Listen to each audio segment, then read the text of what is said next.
Alright, what's up, guys? So, first things first, I must say, I'm not trying to look for any validation. I know that there are going to still be some Just a Robot fans that are going to have this weird hatred towards me. And you know what? Hey, at the end of the day, if that's how you feel, that's how you feel. But this downfall of Just a Robot, though, is crazy. And, it's like a part of me is like, well, I knew it was always going to happen. But then another part of me is like, dang, let me see what's going to be going down. So I have been, overall, like, seeing people talk about, like, all the different people that are making videos about him.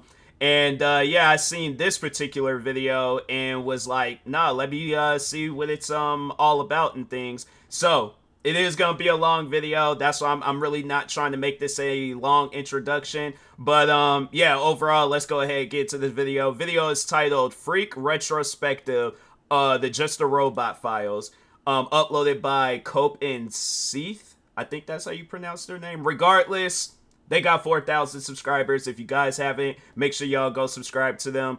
I think there's another guy, he reacted to this video.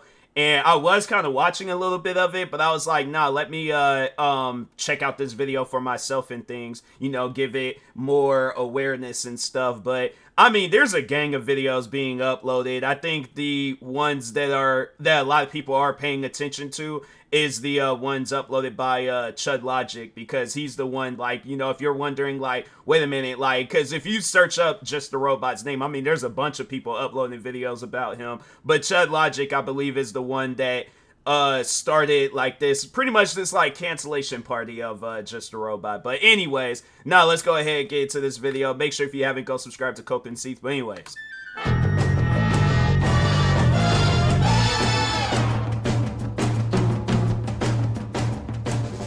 Jar is the personification of every terrible thing that has ever been said about the ACC. He is the snakiest, leechiest I have ever seen. Recently, in the wake of his video defending Cinebear from serious grooming allegations, Just a Robot found himself involved in one of the most insane livestream interviews of all time, being ripped limb from limb by Chud Logic.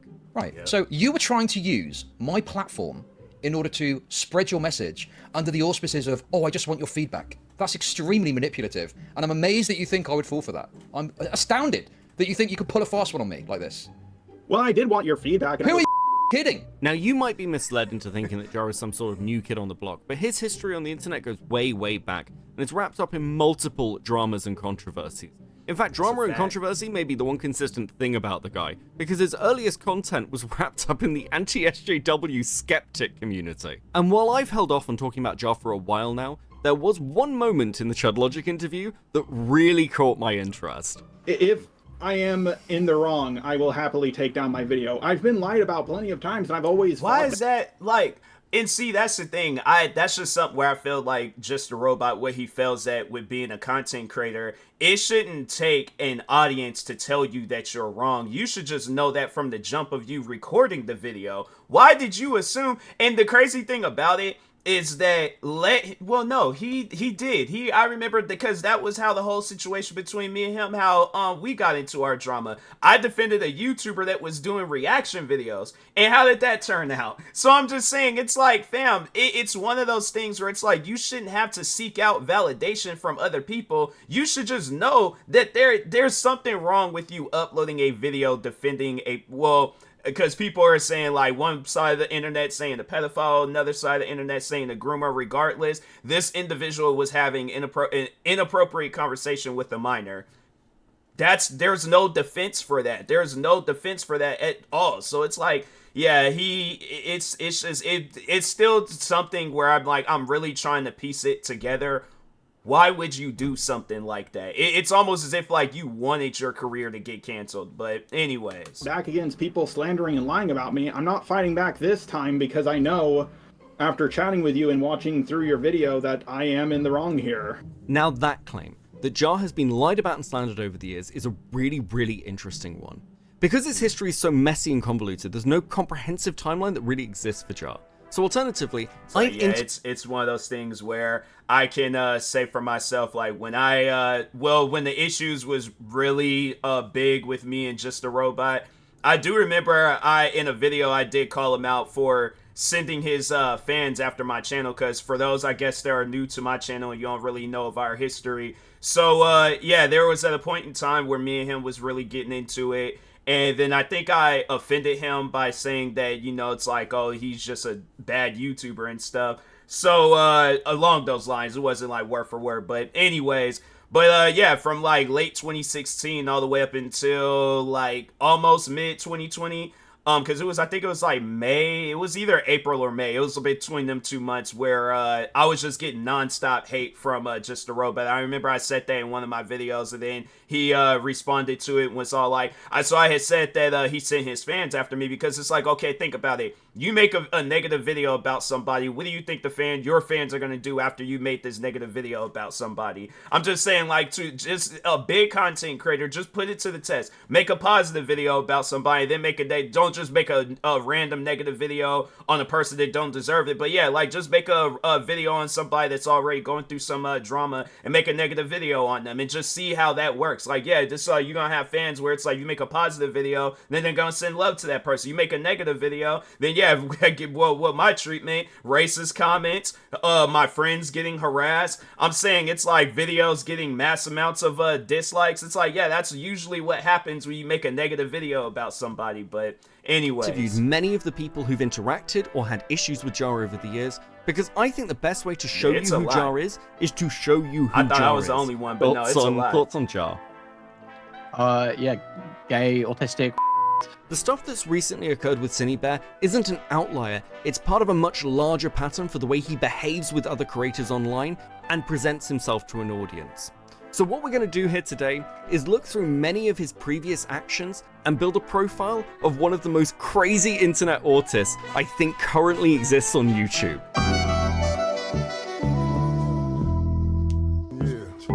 And you would just think like, okay, like the art community, because it's a community where I've looked into it a little bit, but I haven't like really got into it and stuff. But yeah, you just think it's just people just showcasing their art and going on about their business. But it's like, yeah, I just think that that's, you know, having somebody like Just a Robot within that community, that just puts a bad rap. Because I feel like that there will be people on the outside looking in where they, you know, they're going to think all these like art content creators, they're all weird. And I'm pretty sure that there are some good people within this community, but it's just, you got people like Just a Robot that just, you know, like it just blocks out the good people in the community. But anyways, I think after this though, it's like, yeah, if you're a good person within this community right now, this is your time to shine.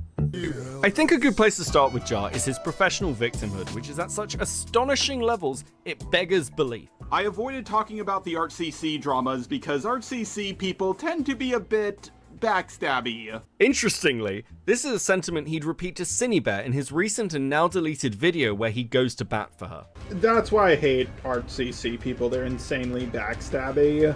But what does Jar mean by this? What situations has he been in that he just assumes everyone is out to stab him in the back? Well, this is most probably one of those cases where you just assume that others are going to do to you what you will do to them. Because if anybody is a backstabbing bitch, it's Jar. He's very willing to sort of like put the knife in and twist it. And from what I hear, it's because like he'll hold a grudge for like 5 years, 10 years, whatever. Yeah, I mean, let's say somehow his Cinebear like affiliation alliance succeeded. Let's say the video goes off amazingly. Everyone's like, let's go. This is amazing.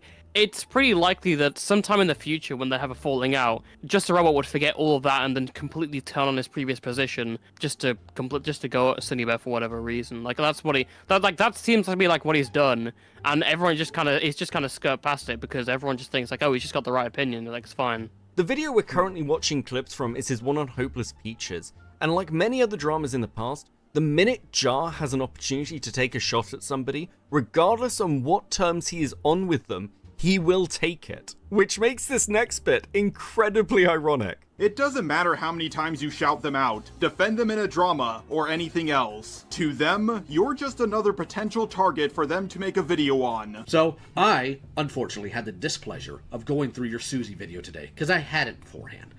Because I've had people tell me it was in there, and I wanted to make sure I knew. So I'm going to tell you what I saw in that video, Jar. I saw you dancing on the grave of somebody who, with the exception of voicing in a video, which you and her resolved between yourselves, dancing on the grave of somebody who'd been nothing but kind to you. Jar will say that the accusations against him have been long debunked.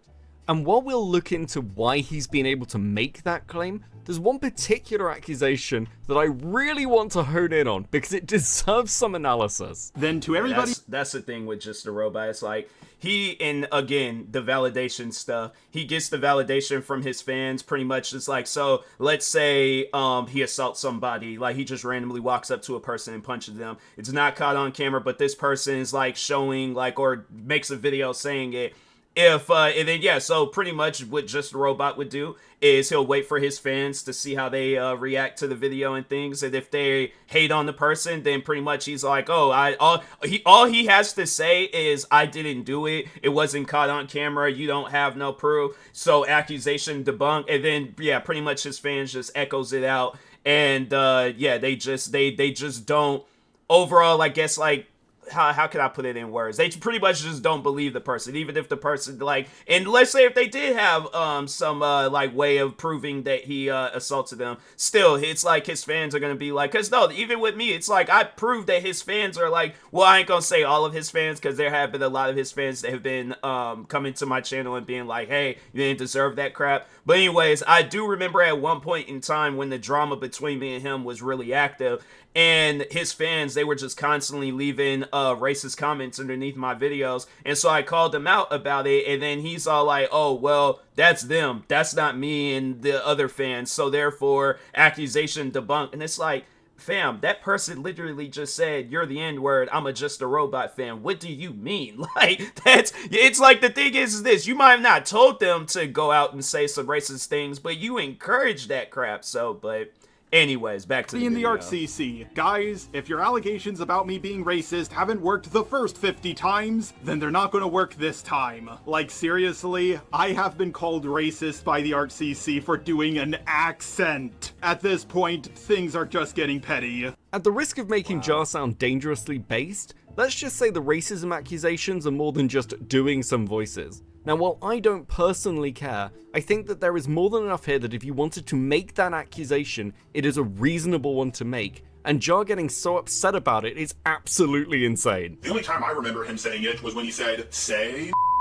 But even then, that was to make fun of a white girl. Oh, so your thumbnail maker is either a racist white person or a according to you. I decided to reveal my true colors. I, Just a Robot, am in fact black. Just to be clear, this goofy motherfucker is like the whitest person I have ever seen. And let's not forget about the outro song to this dude's old videos. That's crazy. My eyes have seen the glory of the cleansing of YouTube, debunking SJWs and feminazis too. We criticize reactionists in hopes they get the boot. Just a Robot marches on. And before you say, hey Alright. Beckett, that's just the Battle Hymn of the Republic, what are you talking about, bro? It was noted by several sources that this rendition bears a striking similarity to the rendition in American History X. The white man marches on. He was begging for me to explain how calling a black woman an ugly little black thing is racist. Wait, is that what he actually said? Because I've never heard the racism Yeah. accusations. He did. It's bad. He Like, called- oh my god. Yeah, he called Omni a stupid black woman for them having a disagreement. He then went on to he had made a video on something about race bending, because he always has beef with like black characters in anime. But you know what? You can have your own opinion, even though it's sus in my opinion. But anyway, in that video, he called Michelle Obama a man, and like What? I had like some racist memes in there. Yeah, and then he's like, straight up, he just likes to say the N-word and just like say crazy things. But he says that it's because he has And that's the thing where it's like, a part of me knew that when I was seeing, because I mean, it wasn't just like one comment here. I did a whole series about Just a Robot in his community. I called that series This Community is Racist. I did multiple videos, one video talking about his behavior. And I just remember when I very first came across him, so that's how me and him had got into it in the first place, was that so if you guys can see, I do reaction videos. Just a Robot. Well, see, that's the thing. I can't say that he doesn't like it, but overall, I think he doesn't like reaction videos. But I think that he was just following in the footsteps of other people that did their version of how they don't like reaction videos.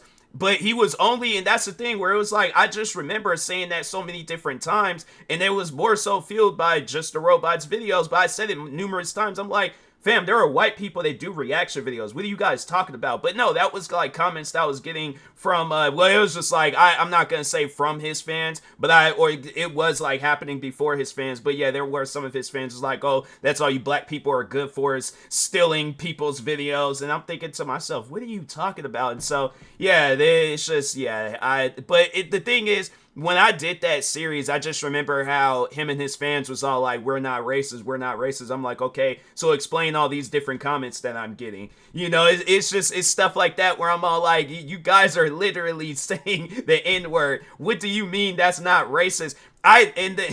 There was even one comment I'll never forget where the person was like, oh, you upset Just a Robot, so therefore I now have a reason to be racist to you. And I'm thinking to myself, how does that make any sense? Please explain that to me. And it was like numerous times. It wasn't just like here and there. It was numerous times where I was getting racist comments from Just a Robot's fans and stuff. He never really said it himself, but I imagine that like behind the closed doors. And I was gonna mention that. I'm like, yeah, if there's anybody out there that leaks out any like private Discord messages or like stuff that he was talking about, yeah, I'm pretty sure we're gonna see a lot more racist accusations about Just a Robot and stuff, because yeah, it's like that's something where it's like you just don't randomly just say it without nothing. I'm like, yeah, there's numerous people, and I'm like, even just seeing this, I'm like, fam, it just confuses me, because I'm like, how, if you got numerous people and then you just say it yourself, like, okay, you then have like 50 probably plus people then said that about you, that you're racist.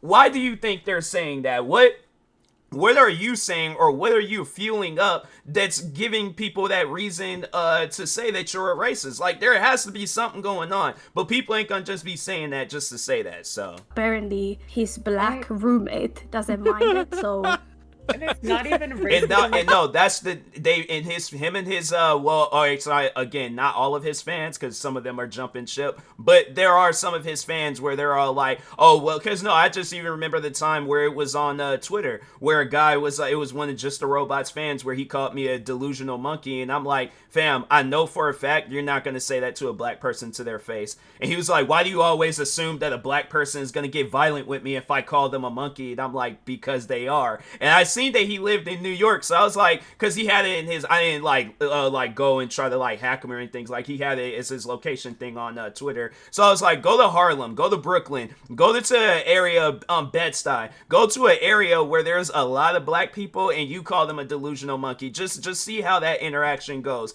If you can still talk to me afterwards, then okay, then you survived whatever possible attacking, or they just didn't care, or they probably assumed that you was on drugs. But I guarantee and I promise you, it's like, yeah, you're gonna be watching my videos, but you're also gonna be eating your food through a straw. So it's like, yeah, you're most likely gonna be in the hospital, if not having a 6 o'clock appointment with Jesus. And it's like, yeah, bro, you can't just be going around saying racist things to people. But they only kept it on the internet. I knew for a fact that they never would say that crap to a person. But he did do a video. I think somebody, I remember pointing that out. There was one of his like earlier videos where he was defending the Confederate flag. Like, he did some video where he was talking good about the Confederate flag, and I'm like, okay, if it did have some meaning before, that was before. Right now, it doesn't have that same meaning, all right? So, but anyways. Black people.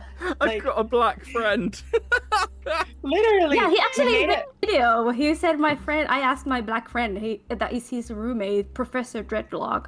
He said it's fine. So, like, he wasn't mad about it. Oh I don't know. God. And that's crazy. He did a video where he said that Asian people speak English. Yeah. good. He Send also me all said of it. something about Jewish people. A lot of the people who worked directly under Larry Fink were Jewish, up to the point that a lot of people who worked in the company called his desk, quote, Little Israel. And this is why some people have accused me of asking the Jewish question. Now, nothing I'm presenting here is particularly new. Jar's been dealing with these accusations for years now, and they are, to be fair, very much a product of the environment in which he used to exist. The issue lies in the fact that he's such a whiny bitch about them anytime they're brought up. Now, I want to be fair, but it's very difficult to paint a picture of a guy I've never even spoken to, which, let's be honest, only left me with one option.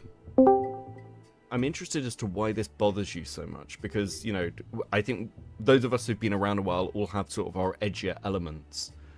You actually talked about that in the video you did with Akumu. You did, remember? I remember. Yeah. I think I've mentioned some things along those lines. And it's interesting watching your reaction to that. I know. The reason why I think I had such a visceral reaction before the Cine Bear stuff, that was the closest I have ever come to being canceled. Prismate Luke talked about it, Thuman, Kai, and a bunch of other people were going to talk about it, but I apologized very early on, and then it kind of went away, but people kept on bringing it up.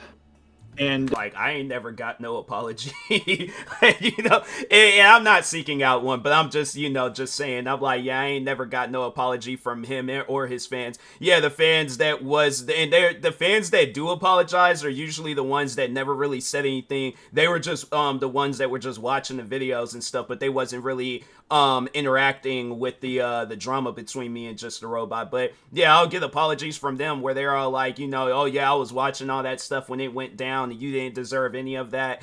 And I'm thinking to myself, the thing is, I accept their apologies and I'm like, I appreciate it, but I don't know. I'm not trying to sound rude when I say this, but I'm like, I'm not looking for an apology from you guys. I'm like, and the funny thing is like, I did give Just a Robot the chance and opportunity to apologize. There was a guy, and he was like one of his like right hand men. But I remember he was trying to get me and Just a Robot to have a private conversation, and I'm like, I'm not trying to have no private conversation with him.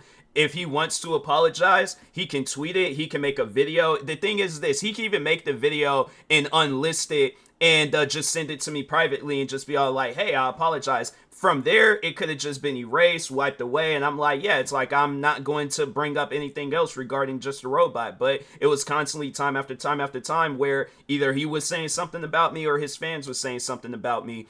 And so, and I'll admit, I was doing my part too, where I was saying things about them. But no, that's what the guy, I Bully Bullies, that was like his like right hand man or something. He was like one of his right hand men. But I asked him, I was like, why can he not apologize? He goes on to say, and he deleted some of the tweets, but I remember him saying it's because he suffers from dyslexia. And I'm thinking to myself, again, not trying to be offensive, Just a Robot, I don't care if he gets offended, but I'm like, okay, write the apology backwards. I'll at least understand that he was trying to apologize. I'm just saying, it's stuff like that where I'm all like, fam, it's excuses, so if he did apologize, then he did. But the thing is this, why do people still bring it up till this day? So I feel like that it must have been like a very faint and quiet apology, because I don't remember seeing no apology. But anyways. Yeah. It's kind of become a meme, in a way. It's like, I even brought it up in my Cine Bear video, like, come on, you don't even think I'm racist? Boo! Like, it's kind of become a meme. I've kind of accepted it, but when it first happened, my biggest connection with another YouTuber was Kuro the Artist, and Prismate Luke painted me incredibly uncharitably. Like, he claimed that my roommate's avatar, he wasn't my roommate at the time, but now he is, but my roommate's avatar, Professor Dreadlock, was a quote-unquote blackface version of me, even though the only thing they have in common is it's in the same art style. Okay. I don't think I've seen that image. I've only seen the one where you've got sort of your robot character properly sort of race swapped in your video where you're talking about, I believe, Sean King and some of the stuff that's happening around black identitarian politics. Yes. That's another. I don't personally think that was blackface, but what happened there is the artist who did my original avatar drew that picture of me because that's how she assumed I looked in real life. And if you've seen any leaked pictures But of, it's like I don't understand that.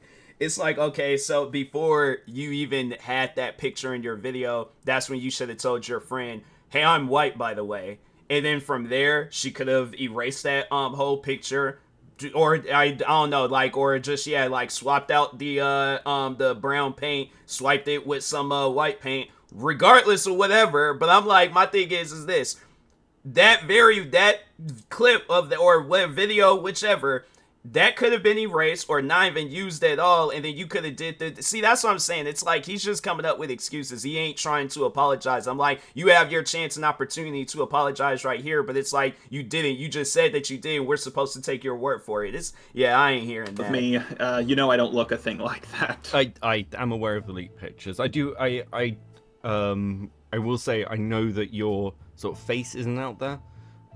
So if any like image of you is used, it will be blurred. So I'm not sort of face revealing you. But I know those images are sort of pretty widely shared around. I think I've seen them on Twitter as well at this. I just hate that everybody uses the lowest res image of me. I'm like, there's literally every image of me that I leaked. It was higher quality than that one, but everybody loves to use the one where I'm in low resolution for some reason. I think it's the Superman shirt, mate. I'm gonna be honest with you. I think that has a lot to do with it. I think it's embarrassing to admit that I'm wearing a Superman shirt right now. Fair enough. But okay, I think that sort of clears up that question. No, actually, no, sorry, I had one other thing. The song you use at the end of your videos, the Battle Hymn of the Republic that you had for the way those videos ended. I heard through one of the people I spoke to, in fact several of the people I spoke to, that it bears a striking similarity to American History X. I sort of just wanted to ask whether that in any way was an inspiration, because the wording has similarities to that particular song in ways that it doesn't have to the original hymn. Oh, no, that's perfectly understandable, and that is accurate. I heard the song growing up, Glory, Glory, Hallelujah. Then I watched a movie, American History X, while I was actually creating my channel, and I thought... when I heard that racist rendition of it, I thought, oh, I'm going to make my own rendition of this song. Like, it's a rendition of a rendition. And one of my friends, who's not my friend anymore, helped me come up with the lyrics. And, that's where the song came from. By the way, highly recommend the movie American History X. My one problem is when the white nationalist guy is shooting, that gun had way too much ammo for a pistol. As a final element of this section, I'd just like... Correct me if I'm wrong. Isn't American... Because I've never sat down and watched that movie. I think I remember watching a compilation on YouTube. There's like the saddest movie scenes.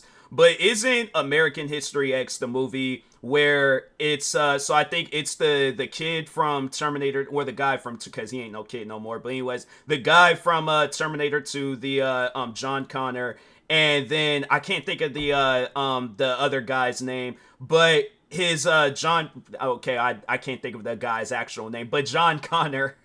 he gets shot in the bathroom, and then there's like this emotional scene. But like throughout, I think that's the movie though, where it's like the guy. I think in the beginning of the movie he's a racist, but then towards the end he starts having like a change of heart. But John Connor does end up getting killed. That I might have spoiled that movie for some people, I guess, for those that have never watched it. But ain't that same movie? Because I'm like, if that's that movie, I'm like, fam, there's so much wrong with that movie, like the racism. But I mean, it's a movie, so I'm not gonna be all like, oh, that movie needs to be, because I like to watch that movie one day just to see what it's about and things. But I think it's clear as day, like the worst thing about that movie is the racism.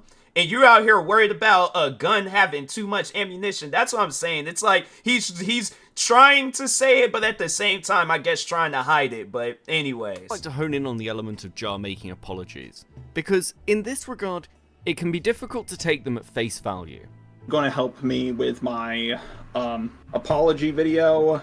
That's going to be on me, and I'm... Jar, here's the problem. Yeah? Your apology video, it's not going to have any value to it. And the reason why it's not going to have any value to it, because you have gone on record before saying you will revoke apologies. That's... Well, no. Well, I haven't revoked all of them, but, like... And here lies a but problem you with a lot. revoke some of them, so that's what I'm saying. It's all like, no, bruh, you don't need to be revoking any no, apologize for everything, not just some things, for everything. I feel like that would be the main way where possibly where Just a Robot could have a career afterwards, but it's like, you need to apologize to everybody. You've offended a lot of people throughout your career on YouTube, so I'm saying it's like, whether you gotta do a whole apology or apologize to each individual person, regardless of the situation, it's like, you need to apologize. You can't just be all like, oh, well, I guess I'm sorry. But that's the thing that I said. I'm like, I just know if he does do an apology video, it's gonna be I apologize, but, and then it's either gonna be that where he has to add the but to the end of it and then say whatever he needs to say that ain't gonna matter, or he's gonna come up with excuses like, oh, well, I don't know, like, I was going through it, or I was drinking a lot, and it's like, fam, there's no excuses whatsoever, because my thing is this: let's say he wanted me to apologize and I apologize, but I was all like, I apologize, but I don't think I was wrong. Are you honestly gonna accept that apology? Or how did that apology make you feel? Or I apologize, I was going through it, I was having caffeine withdrawals.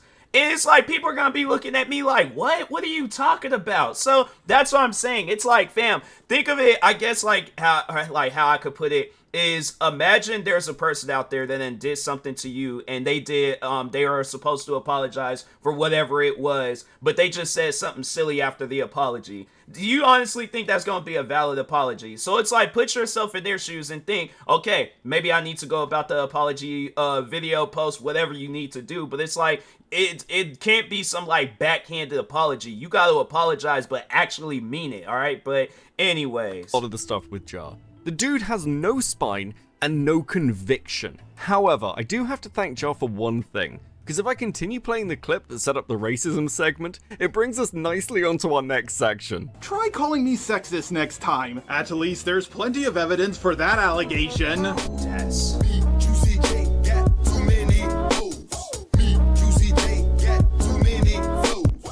During the latter half of his conversation with Chud Logic, FPS Diesel would make an appearance and drop an unexpected bombshell. Right, what is this? Yo, you're all good. You can finish it up tomorrow, in fact. Yeah. What a cute little pussy. Now this raises an interesting question. Is this an outlier, or does Jar have some sort of well-known history in relation to his odd behavior towards women? I mean, look, I told you in DMs before, you throw a rock at a woman in this community, they'll tell you a story about Jar. It's like an instinctive reaction. And that's not an understatement. Basically every woman I've spoken to has a story, and in some cases, people have heard about this project and are just sending me their DMs with Jar. If you're under 20, don't hit on me if you want me to. Wow. Not like that, for you, because you're... Huh. Now I'm going to level with you. I want to limit this to the conversations I've actually had with people who have platforms, because it's quite easy in situations like this for people to come out with accusations which are later shown to be false. That being said, we are going to start with Jar's former artist, given that they're a bit of a ground zero for this being discussed. You worked with Jar as his artist. Mm-hmm. Can you tell me some of the interactions you had with Jar? Yeah, well, most of it on my side was just like super professional and like, you know, like it started out really, really professional and simple, like any kind of client relationship you would expect. But after, I'd have to check the date, but after like not too long, he started to want to VC with me. So he asked me to VC him. If this was the first time he ever asked me, and I was like, oh, oh yeah, I can totally. Or oh, that was a response to something else. I basically was like, I was like, I can probably VC in a little bit. And this was the first time I thought, oh, maybe I'll humor him. I mean, maybe he's a nice guy. Maybe I'll VC him. I don't know. Because usually I think it's like a client thing. Like maybe he wants to talk about art. But I realized that maybe he just wanted to chat as friends or something. I don't know. I didn't know him at all. And so he was like, awesome. Just so you know, sometimes I say off the cuff shit, lol. And I responded with, don't even sweat it. I'm the same way. I only censor myself if the other person isn't into the more edgy humor I'm into. And then he said, this is the weird part. He said, okay, cool. I just don't want to lose another person who is so useful. Okay. Wow. Yeah, these conversations were weird. When he said that, I was like, okay, no worries. And then I disappeared, never VC'd him. And then I got another message saying, are we not VCing? And I had told him that I accidentally fell asleep, which was probably bullshit. I just didn't want to VC him, but you know. That's While requests to just crazy. jump into a voice call aren't unique to Jar within the ACC, Like he has that, I've never. Well, there was a thumbnail that he, and I think it was the last video he did on me because earlier this year I hit 100,000 subscribers, and I think it was before I hit 100,000 subscribers, but my channel was growing like rapidly earlier this year. And so he does this random video talking about like where is TMossBoss now, and I'm thinking to myself, people can look me up and see where I'm at. It's like you're making a video. My thing is this: your audience is dying. All right, yeah, there's gonna probably be some fans, but it's like, fam, your fans have literally admitted to stalking me. If there's any fans that care about whatever my whereabouts is like currently at, they very well know how to find me. But yeah, he did this video, but when he did the thumbnail, it was of him like, so it was of me like sitting down, and I think he's like, yeah, he's grabbing my shirt, but he's like pulling me in, and I'm like, I guarantee and I promise you gonna end up in the hospital grabbing me by my shirt and getting into my personal space. So yeah, that's one of those things I'm like, I recommend not doing that out in no public and stuff. But I'm thinking to myself, like, why that as a thumbnail? Like, out of all the different thumbnails you could have used, it's like every other thumbnail before that, it was just always like of a picture of like me, or I'm trying to think, there might have been some other art. No, I think there was one where it was like he was like stepping on me or something like that. But I'm like, fam, do that. Do something else. But I'm like, it's like a part of me looked at that thumbnail. I was like, that's weird. But anyways, but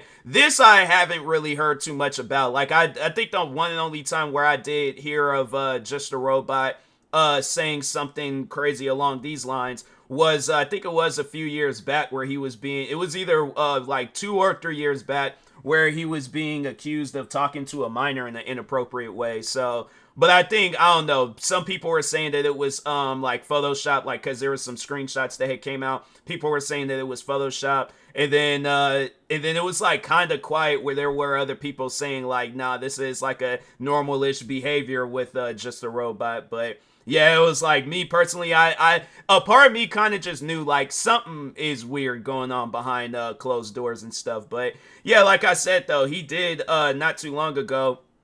Well, no, there was the one video that he did upload where me and him was kind of like the drama was about to reignite before this Cinebear situation had happened. But he did upload this YouTube short where he's explaining how EDP could have gotten away with his situation. And I'm like, that's not a good video to upload. Like, because, okay, it's like, yeah, EDP might not watch that video, but somebody with the same mindset as EDP could watch that video, and then they're just using your video, I guess, to get out of a situation that they're in. I'm like, he does. I'm going to just say this. I'm like, Just a Robot, he has done some questionable stuff, even outside of racism, where it's like, I've noticed it, and I'm like, that ain't normal, bruh. But anyway. Certainly garnered a reputation for being a little bit weird about the whole thing, even amongst that crowd. You all know me. I'd love to do the whole kind of concerned, I think this is a really serious problem.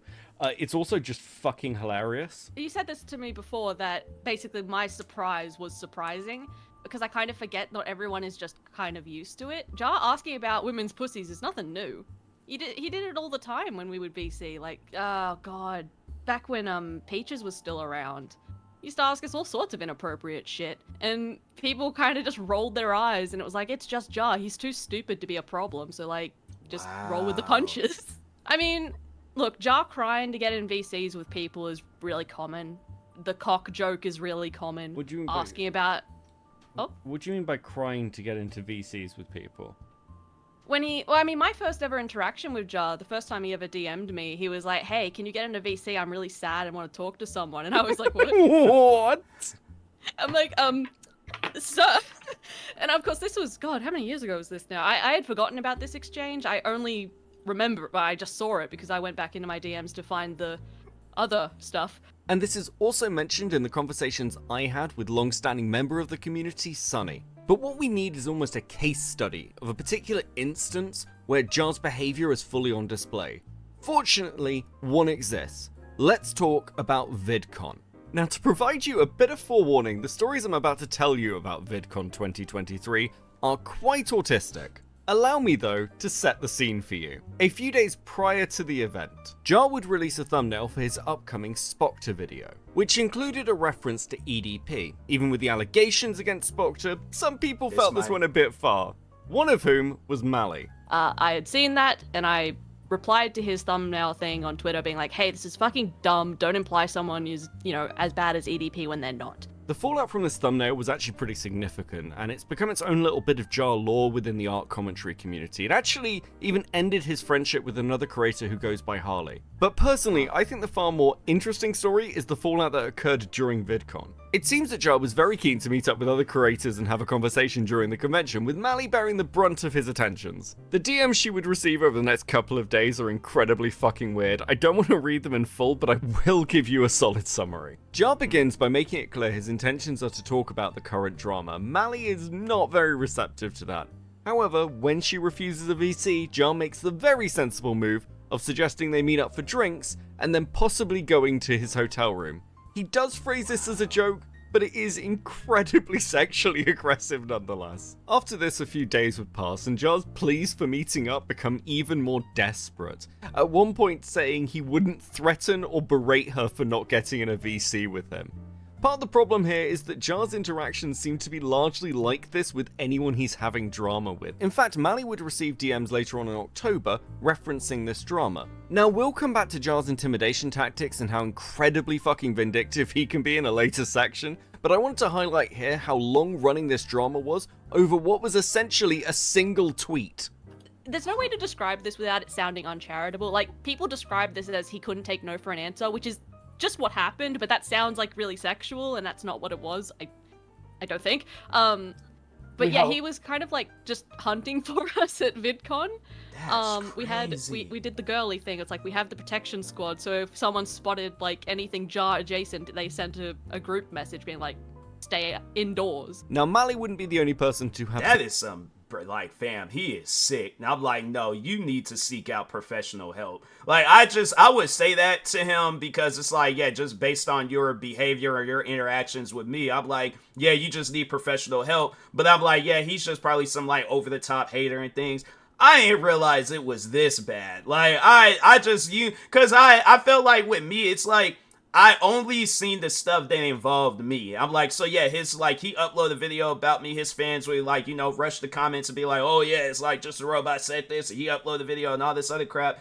But man, it's like seeing all this other stuff. I'm like, cause just after this Cinnamon situation, I'm like, there's all these different things. So it's overwhelming. Like there's this video, there's a bunch of other different videos. I'm like, man, it's overwhelming, but it's like, the more and more different things that I hear, I'm like, man, this guy, nah, he has some serious issues, man. I'm like, there should just, I don't know how old he is, but somebody at his age, even if he is at a young age, you shouldn't be carrying on like that, bro. You should not be carrying on like that. And the thing is this, because I know he did say he, like probably yeah, like in the during the heat of the moment with the whole Cinnamon stuff, he's in a relationship. How'd that make you feel if you, or even if it's not your girlfriend, let's say if you have a sister or a cousin, aunt, mom, whoever, but it's like you have like somebody that you care about that's a woman and somebody's talking to her like that. How would that make you feel? You don't feel a certain way. See, that's the thing. That's something that I've always said with his fans. I'm like, put yourself in other people's shoes. Just understand, like, you know, how that type of stuff. Because me, I have to say, for the most part, like, anything that was said from him to me, I always just let it roll off my skin. I'm like, I'm not going to lose my mind or flip out about it. I was like, yeah, I'm going to call you out on your behavior, but it ain't, if you're expecting me to have this over-the-top reaction, I'm like, no, it's not gonna happen in things. But with somebody else, it's like, how do you think that's gonna make them feel? Or it's like, how would that make you feel where there's somebody sending you the same type of messages that you sending to these women and they're sending it to you? How would that make you feel? That's one thing about him and his fans, more so him, but it's like he never wanted to put himself in other people's shoes. So that's why I had to say why this, like, all these different things, it runs so deep, because it's just he pretty much did things blindly. But anyway, some weird interactions with Jar throughout the convention. Another notable individual is Ponder. Now, Ponder was on lookout duty, and while chilling out outside, she'd find herself in a direct confrontation with Jar. I'm going to relay this to you really as simply as I can, because it feels like a very convoluted story for a very small interaction. Ponder would be approached by Jar, who she did not recognize. They'd have a quick conversation, during which he'd mention he was also a YouTuber. When she asked, "Oh, what's your channel?" he responded, "Just a robot," gripped her hand tightly, and then laughed manically while walking away. Elements of this story have for some reason been hotly debated, whether Jar recognized Ponder, whether he laughed manically, but one thing is for certain: upon hearing the name Just a Robot, Ponder exclaimed, "Oh God," and tried to pull away. The kicker is he did it again this year. But another, I think 3. Another 2 of our friends, yeah. 2? They told us he they tried to chase them down. No, I think they were either in like a hall or a panel beforehand. Jar spotted them, started coming towards them. Oh wait, they started I was there. like running away. Okay, good. Julie, can you just Yeah. Okay, so we were literally in the convention hall. We were doing some fucking like Descendants thing. It was so dumb. And we spotted him. And so Jar didn't know what I looked like. He knew what B looked like. And so I was like, B, stand in front of me so that he can't fucking see you. And we were able to go through the thing. And then we started... So I honestly, you know, for the longest, I just always wondered, like, why don't people do face reveals? Because there was one YouTuber that I'm a fan of, H2O Delirious, where I've never seen that man's face. And I'm like, dang, why have I... But hearing people like Just a Robot, I'm like, I get it now. Like, dang, is it too late for me to hide my face? Yeah, I'm about to go through and delete about almost 10,000 videos. Just start up a whole new career. And I'm like, well, yeah, I think it's a little bit too late. But I'm like, dang, bro. I'm like, man, it's just people like that. It's so weird, man. Started like making our way to where we could go up to the creator level, because we had a panel that we wanted to go to. So one of the people turned around and was like, "Oh, he's following us." And he was like really fucking close. So we just booked it for the escalator and we're like, "Oh my God, we're running late for the panel," like very loudly. And we just ran. Yeah, and these are people as well, the other 2 creators that we aren't naming, that have already told Jar, like, to fuck off. And the thing that... it's a Jarism at this point. He jumps up and down screaming about how no one is leaving him alone and everyone is like coming at him. But Jar's the only one that's like doing shit. Everyone else is like, go away. And he doesn't. VidCon 2023 is very much just a snapshot of who Jar is, and while I would love to present to you everything I've seen and been told about Jar, I've chosen to be selective to stuff that I can in some way verify. Now, I know that many of those stories are rolling out at time of recording, and I'm sure there will be many interesting tales to tell of Jar's interactions with women. But I think the most interesting thing right now is if I just show you what he has to say about it. One thing that has sort of been brushed upon, but no one's really gone in depth, because I think a lot of it is behind the scenes. When FPS Diesel came in and played you the recording of the voice message that you sent to one of your artists, that became a bit of a sideline. You know, Diesel comes in and drops a bombshell. Now, as far as I can tell, from what I've been told, every woman within the ACC who you've interacted with has a story like this. You know, and when I spoke to Lo about it, he said, well, I wasn't aware Jar was still doing that. My understanding was that Jar had a girlfriend now and had stopped. truly my sense of humor. This is That's how I a joke. horrible sense of humor to have. And that's the thing where I'm like, I feel like that there are a lot of young men that do think along those lines, but it's like, fam, you don't know what that girl has gone through to where it's like, yeah, your sense of humor might bring up some traumatic experience in her life where it's like, that's the thing, you don't know. So that's why I'm like, I feel people would ask, like, how can you like go about, hold on for 1 second, because I was like, I got a text message that I need to focus in on, but I'll be right back. All right, but anyway, so I feel like there are some young men in this world where they're thinking along the lines like, how can you go about interacting with a woman in a normal way?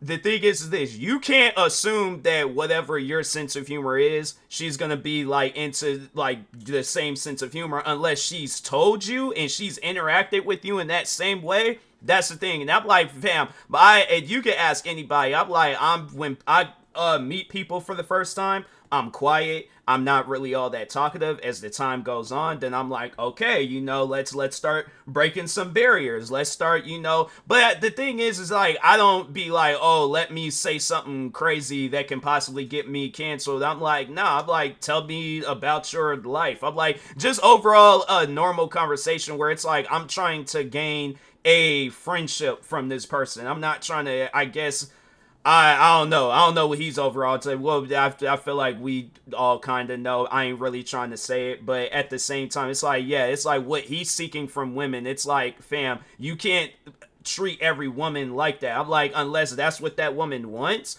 then yeah, it's like, then that's, yeah, a different story. But it's like, it's just, man, I'm really just trying to like figure out just a robot, and it's like, there ain't no understanding him. There's no understanding this behavior. And it's like, where did this all come from? It's like, did you not have no... I honestly, I feel like that might be the case. He had no guidance growing up. Prior, before he got into content creating, yeah, this is... Because the thing is this.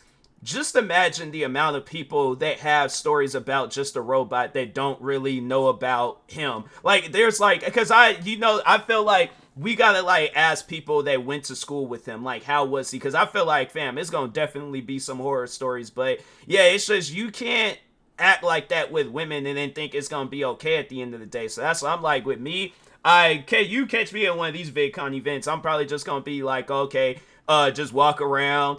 If I see a content creator that, that I either know or I'm cool with, take a picture with them, go on about my business. But yeah, it's like, for the most part, I just know for a fact, I'm like, yeah, it's just chasing down women at VidCon. It's like, yeah, that's just weird. That's just a weird thing. But anyways, like, now let's get back. I keep on forgetting that when I press pause, it's like it's still locked in on my secondary screen and stuff, and it's not. Okay, let's get back into this video. Around, and I really should have stopped joking around like this once I got a girlfriend. This is not my attempts to hit on anyone. Sure, it's not. So what is it? Again, like I guess my view towards you isn't sort of, well, this is flirtatious. Though there's, I can see where that accusation comes from. I don't want to ascribe things. What I can say is this stuff is very, very odd.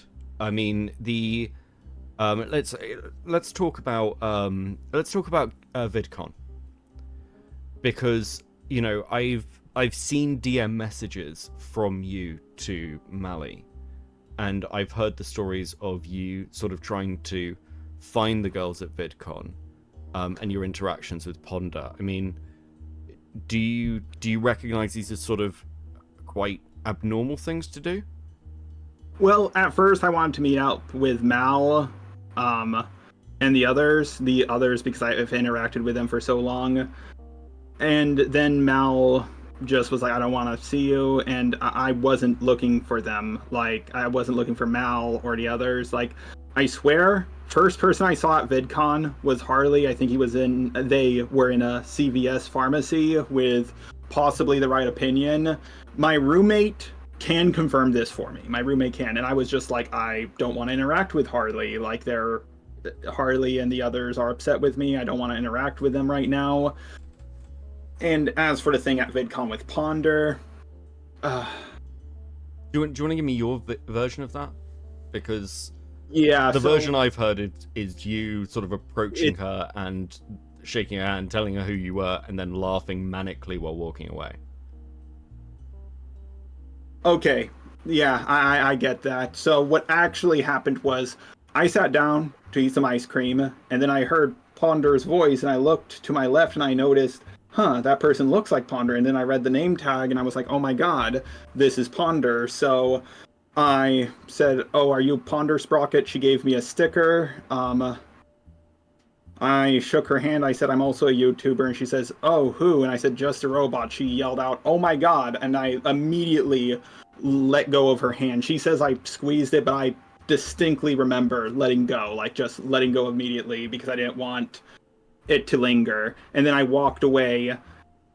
And then when I got inside, yeah, but it's like, how did he say it though? I feel like there's definitely my thing is this. And see, that's why I'm like, I never really liked hearing when me and him would go at it. I never really liked hearing his side of the story of things, because it's always going to be a situation where he's going to tell his version. He ain't going to tell what actually happened. He's going to make sure that he tells his version, so I guess some heat is lifted up off of him and stuff. But yeah, it's like, I imagine if you just, my thing is this, or even there had to have been something that happened beforehand, but my thing is this. How did you say it in order for them to scream out, oh god, or oh my god? It's like, you either had to have said or did something beforehand, or you did something at that very moment for them to be like, oh my god. And it ain't gonna be like, no, oh my god, like, hey friend. It's like, oh my god, like, I'm in danger, and this guy is weird. But yeah, it's just, there had to have been something that happened beforehand. And yeah, just based on all this stuff, I'm like, I'm trying to like remember all the names, and so it might have been discussed in this video, but yeah, I'm like, you did something. I kind of laughed about it because of her reaction. I mean, with the messages you sent to Mally, you understand that those come across in quite, I mean, I know we're not saying flirtatious as a jokey side to it, but I mean, you did say, well, if you don't want to meet up or VC, we could meet for drinks and come to my hotel room. And then I said lol JK or something. Sure, but that's still a very aggressively sexual thing to say, right? Yes, I realize that.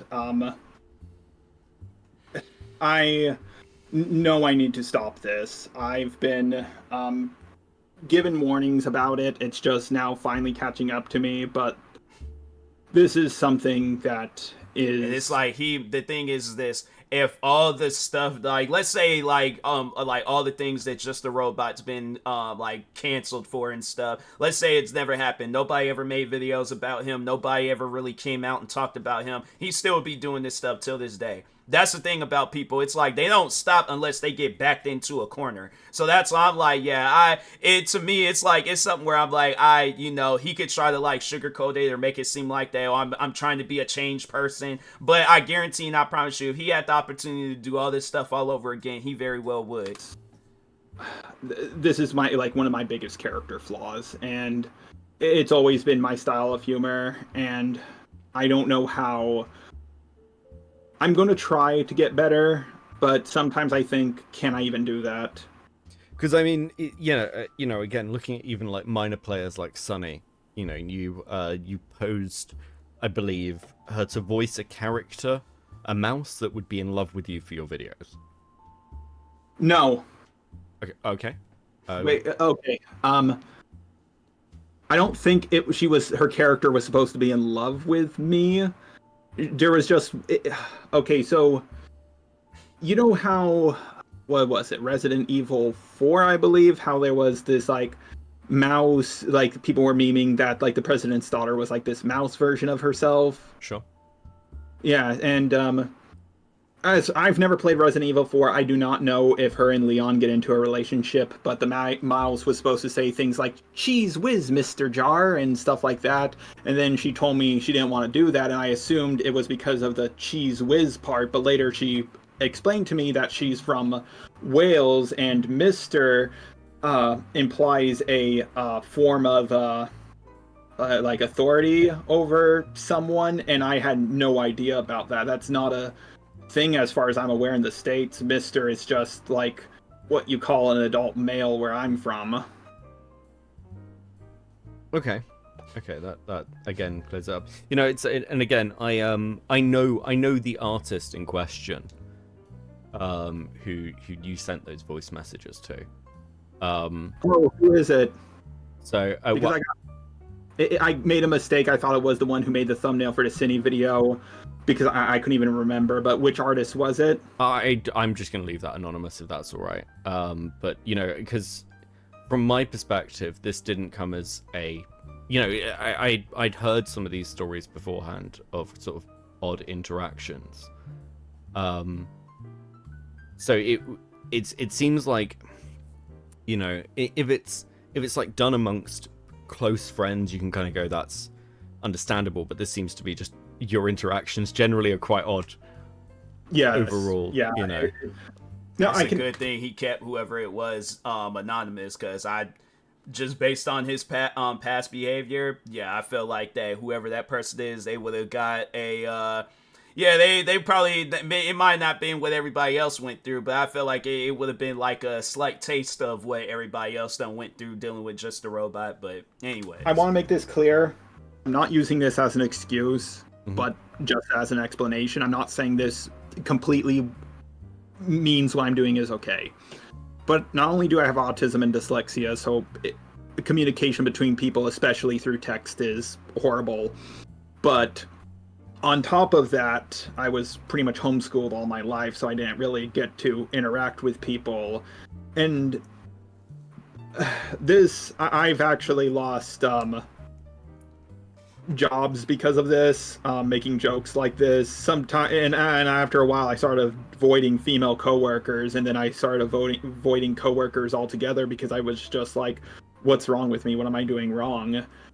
And okay, because he said he didn't want to, like, he's not trying to use it as an excuse, but at the same time, it's like, you as an adult, okay, and the thing is this, I'm like, I just remember there was a time frame after I had graduated from high school where I wasn't really all that. I'll have to say it wasn't like along the lines like how he's describing it, where he's like he suffered from autism and dyslexia, but I would say that I had a little bit of a communication problem with people. I didn't really like talking with people as much. I went through some stuff to where it just kind of shut down any interactions that I had with people. But I did get me a job, like maybe a couple of years, because at that time frame, it was like I was kind of just focused on YouTube. But a couple of years after I graduated, I ended up working in Seattle, where still I did have a little bit of a communication problem. But the thing is this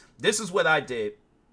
I picked up on how my coworkers, how they would talk with people, and seeing up like, okay, they be having like a good conversation with people. And then, then I just used that. So it's like, in a way, I had to say, like, yeah, my coworkers, they did help me like break out of that communication issue. But yeah, by the time of like, you know, because I ended up, well, I didn't leave, it was because of COVID. That place ended up shutting down. But by the time that place had shut down, it was like, you might as well have called me a legend at that place. Like, I was there, fam. There were customers where they were bringing their kids in to meet me. I was like, I'd never forget this one lady. She brought her kids and her husband to meet me, and I'm like, oh, hi. I'm like, I didn't think I was gonna be meeting the family today. But no, just even with her, I just remember there was the one time where she was telling me about how her kid suffers. I think it was from was it night terrors or nightmares? It was regardless, like the kid was like suffering from some stuff. But I did like give out some advice. I was like, oh, it's best. I can't remember exactly what I said, but I was like, you know, it's best to like try this, and this, and just see how everything works out. She's like, oh yeah, that's a good idea. But yeah, it's like that's just with the customers, and then with the coworkers, it's like however they interacted, that's how I interacted with them. And there was at times where they did like some like wild stuff, like I'll never forget, and that was the one and only time where, but I seen that was her sense of humor, like that's how she interacted. But I remember she came up from behind me one day. This is a coworker of mine, came up from behind me, straight smacked me on the butt. She almost got like a mean horse kick because I was looking at her. But the thing is this, I looked at it as like, okay, there's a barrier that just broke with us. Will I do that to her? No. I'm like, but if she feels comfortable doing that with me, I'm like, okay, there's a barrier that was broke. She sees me as a friend. We cool with one another. If I did have a problem with it, I'd be all like, hey, don't do that no more. All right. That lower region, fragile. Okay. So don't, or for the holidays, fragile. Don't do that no more. But yeah, it's like, fam, it's one of those things where I'm like, and even I just remember there was a time where Just the Robot fan, he was joining my streams, and yeah, he would say the same crap too. He has like a little bit of a communication problem. And I'm like, yeah, you just gotta like talk with people, but don't say no weird stuff. Just talk with them, and then just, I guess, like go from there. But yeah, that's just something where I'm like, just hearing it from one of his fans and then hearing Just the Robot say it, I don't know. Like, I guess if he's suffering from some stuff, then he is. Me personally, I don't believe it. I'm like, you're old enough to know that what you're saying and doing is not right. So to me, it just kind of defeats the purpose of what you just said prior before, where it's all like, oh, I know it's not right, but, and that's what I'm saying. It's like he always has to say some sort of but afterwards. It's like, fam, just apologize for the crap that you did. That's all that people are asking for. And then just move on from there. But anyways. Plenty of people have explained it to me, and now it's hitting me harder than ever. And I'm going to try to work on myself, but I'm nervous that I'll never get better. It's kind of interesting because you made the and I feel like what he means by that, he's like, I'll never get better. If people pretty much, like, I guess, like, if people just forgive him and move on, then it's like he'll claim that he's getting better. I guarantee and I promise you he'll get called out for doing some crazy stuff like this again. So it's like, if you really are trying to get better, then it's like, okay, prove it to people. Stop having weird interactions with people. Treat women with respect, but it's like, and just treat everybody that you interact with on the internet with respect. But yeah, I don't know. Me personally, it's like I said, if none of this stuff that he's currently going through right now never would have happened, his behavior would still be going on till this day. But anyway. Fusion to Coyote. And I was thinking the same thing. I mean, does it occur to you that... Sorry for pausing again, but just to bring up another example, like, even when I had called him out for doing the video where he explained how EDP could have got away with being a pedophile, it's like, he's claiming that that's a joke, but I'm like, fam, most people, okay, then if you think that that's a joke, then you go explain that to a kid that's doing, or explain that to a parent that's trying to do everything in their power to protect their kid. Explain that to them, how that particular video explaining to a pedophile, or even multiple pedophiles, how to get away with being a pedophile. Explain that to a parent how that's a joke, all right? Or explain that to the police. Explain it to somebody. But I guarantee and I promise you, people, if I seen that video and was all like, oh, well, and that's the thing where it's all like, because I felt like the reason why he didn't, like, take what I said serious about that video is because me and him never gotten along. Me and him have always bumped heads and stuff. But that's just who I could have been a random person. How he reacted after I had called him out for uploading that video. He would have reacted the same way if he didn't know who I was. So that's what I'm saying. I'm like, his behavior, that's just, to me, I feel like that's just going to be a behavior that's never going to go away. I'm like, the thing is this. I feel like it'll be dormanted for years. People will start forgiving him. People will start watching his videos again. He'll get called out for this very same crap. So, but anyways. This is more or less, it didn't get to go as far, but this is more or less a Coyote Lovely situation. I understand why people get that impression. The problem is I talk to everyone like that. Coyote only has spoken to 2 people like that as far as I'm aware, and Coyote did things like hire an artist to make pictures of him licking Sappho's butthole, and the most I've done is, hey Cinny, want to see my cock, and send a picture of a chicken. I think it's like, and also like, well, even if it's to a lesser extent, because we can argue the semantics, but you built a friendship with Cinebear, which, for whatever reason, Coyote, this is how it started with Coyote. He went to try and get Sappho, but ended up building that friendship and then relationship with them. Well, here's the thing: if people, there's no way we can know for sure if I would go further or not. I'm gonna say I wasn't, but I can understand if people would think I would have gone further with it. The thing is, I've talked to almost everyone like this, and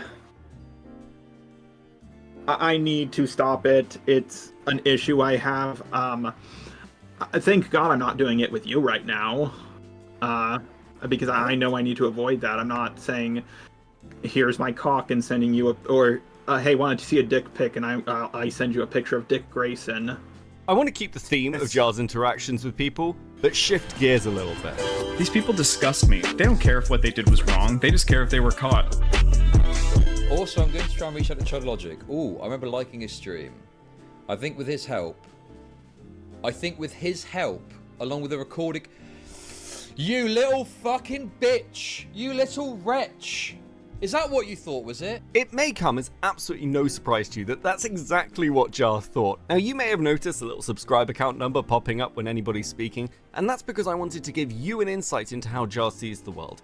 His relationships are almost entirely transactional. How much clout somebody has, how much... That's a straight up fact, because because I had started getting into it with Just a Robot. I think it was in alright, so if you go, because he does have 2 channels, and I think it's the one channel with the least amount of subscribers. Has I think it's like 99 or it's like 90-some thousand subscribers. But anyways, you go to that channel, and the first video that he uploaded about me, that was the first time I ever had came across or had seen it Just a Robot video. So, but anyways, fast forward to December of that year, I remember where he was trying to, I guess, like, have a friendship with me, but he wanted me to do something in return, and I'm like, I'm not doing nothing with you. I'm like, every time we have a conversation, we always get into it and stuff. Even when I remember, because this was what led into the like 4-year-long hate train on my channel. So there was this night in December where he came. So I was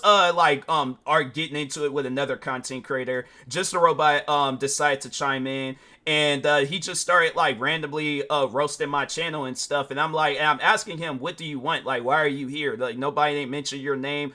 Why are you here? And so anyways, he goes on, he was like, I want to help you or give out some advice to you, but you have to do something for me. And I'm like, no, I'm not doing nothing for you, with you, I know. And so that was the whole reason why, was because so the YouTuber that I was getting into it with, he was going to make a video on him too. And I guess he wanted me to be involved in the video. And I'm thinking to myself, okay, if you want to be cool with somebody, you don't start it off by saying, hey, your channel sucks and you don't get no views. By the way, do you want to help me do a video?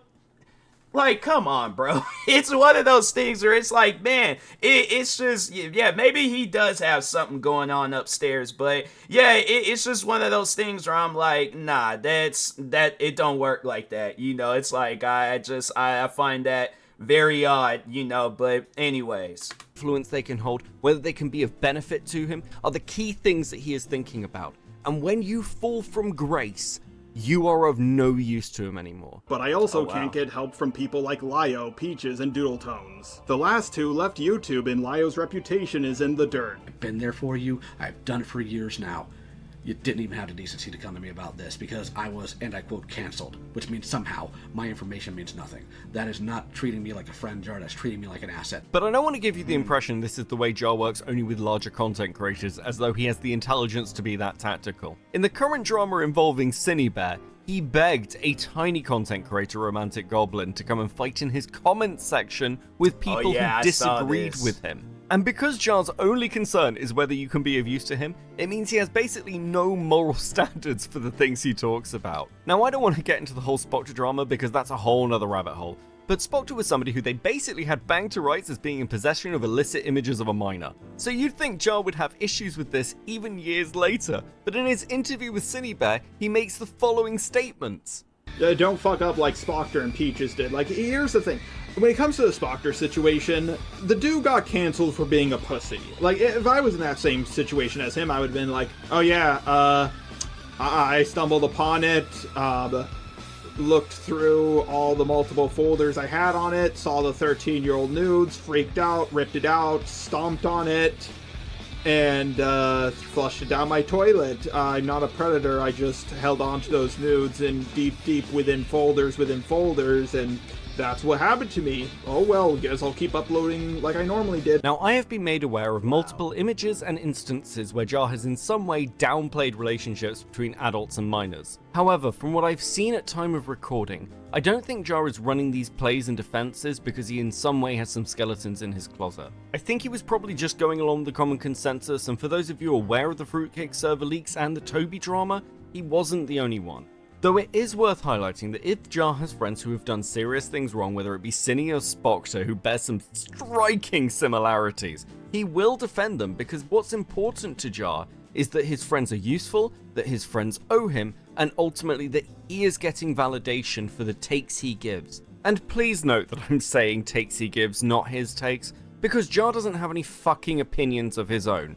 Jar's opinions are formed by committee. And what's insane about this statement is that isn't something I'm saying, it's something that Mally said to him when they were having drama. I've been insulted saying my videos are designed by committee instead of just me, and I think they're right. Jar is so incapable. That's a fact. I'm like, he thrives, and I've said this before, he thrives off of his fans, alright? So if the thing is this, let's say he was to upload a video about somebody and his fans just didn't have like no response to it whatsoever, they just didn't even care, he ain't gonna feed into it. But if his fans are like, let's say he makes a video about somebody and his fans are eating it up, oh, he just like it's pretty much, it's just like, it's like a line of just people, and he just picks and chooses like whoever says the best thing, then that's gonna be the individual that I work with. I guarantee and I promise you, if you ask any of the people that when me and him was getting into it, any of the people that was also like a part of his videos,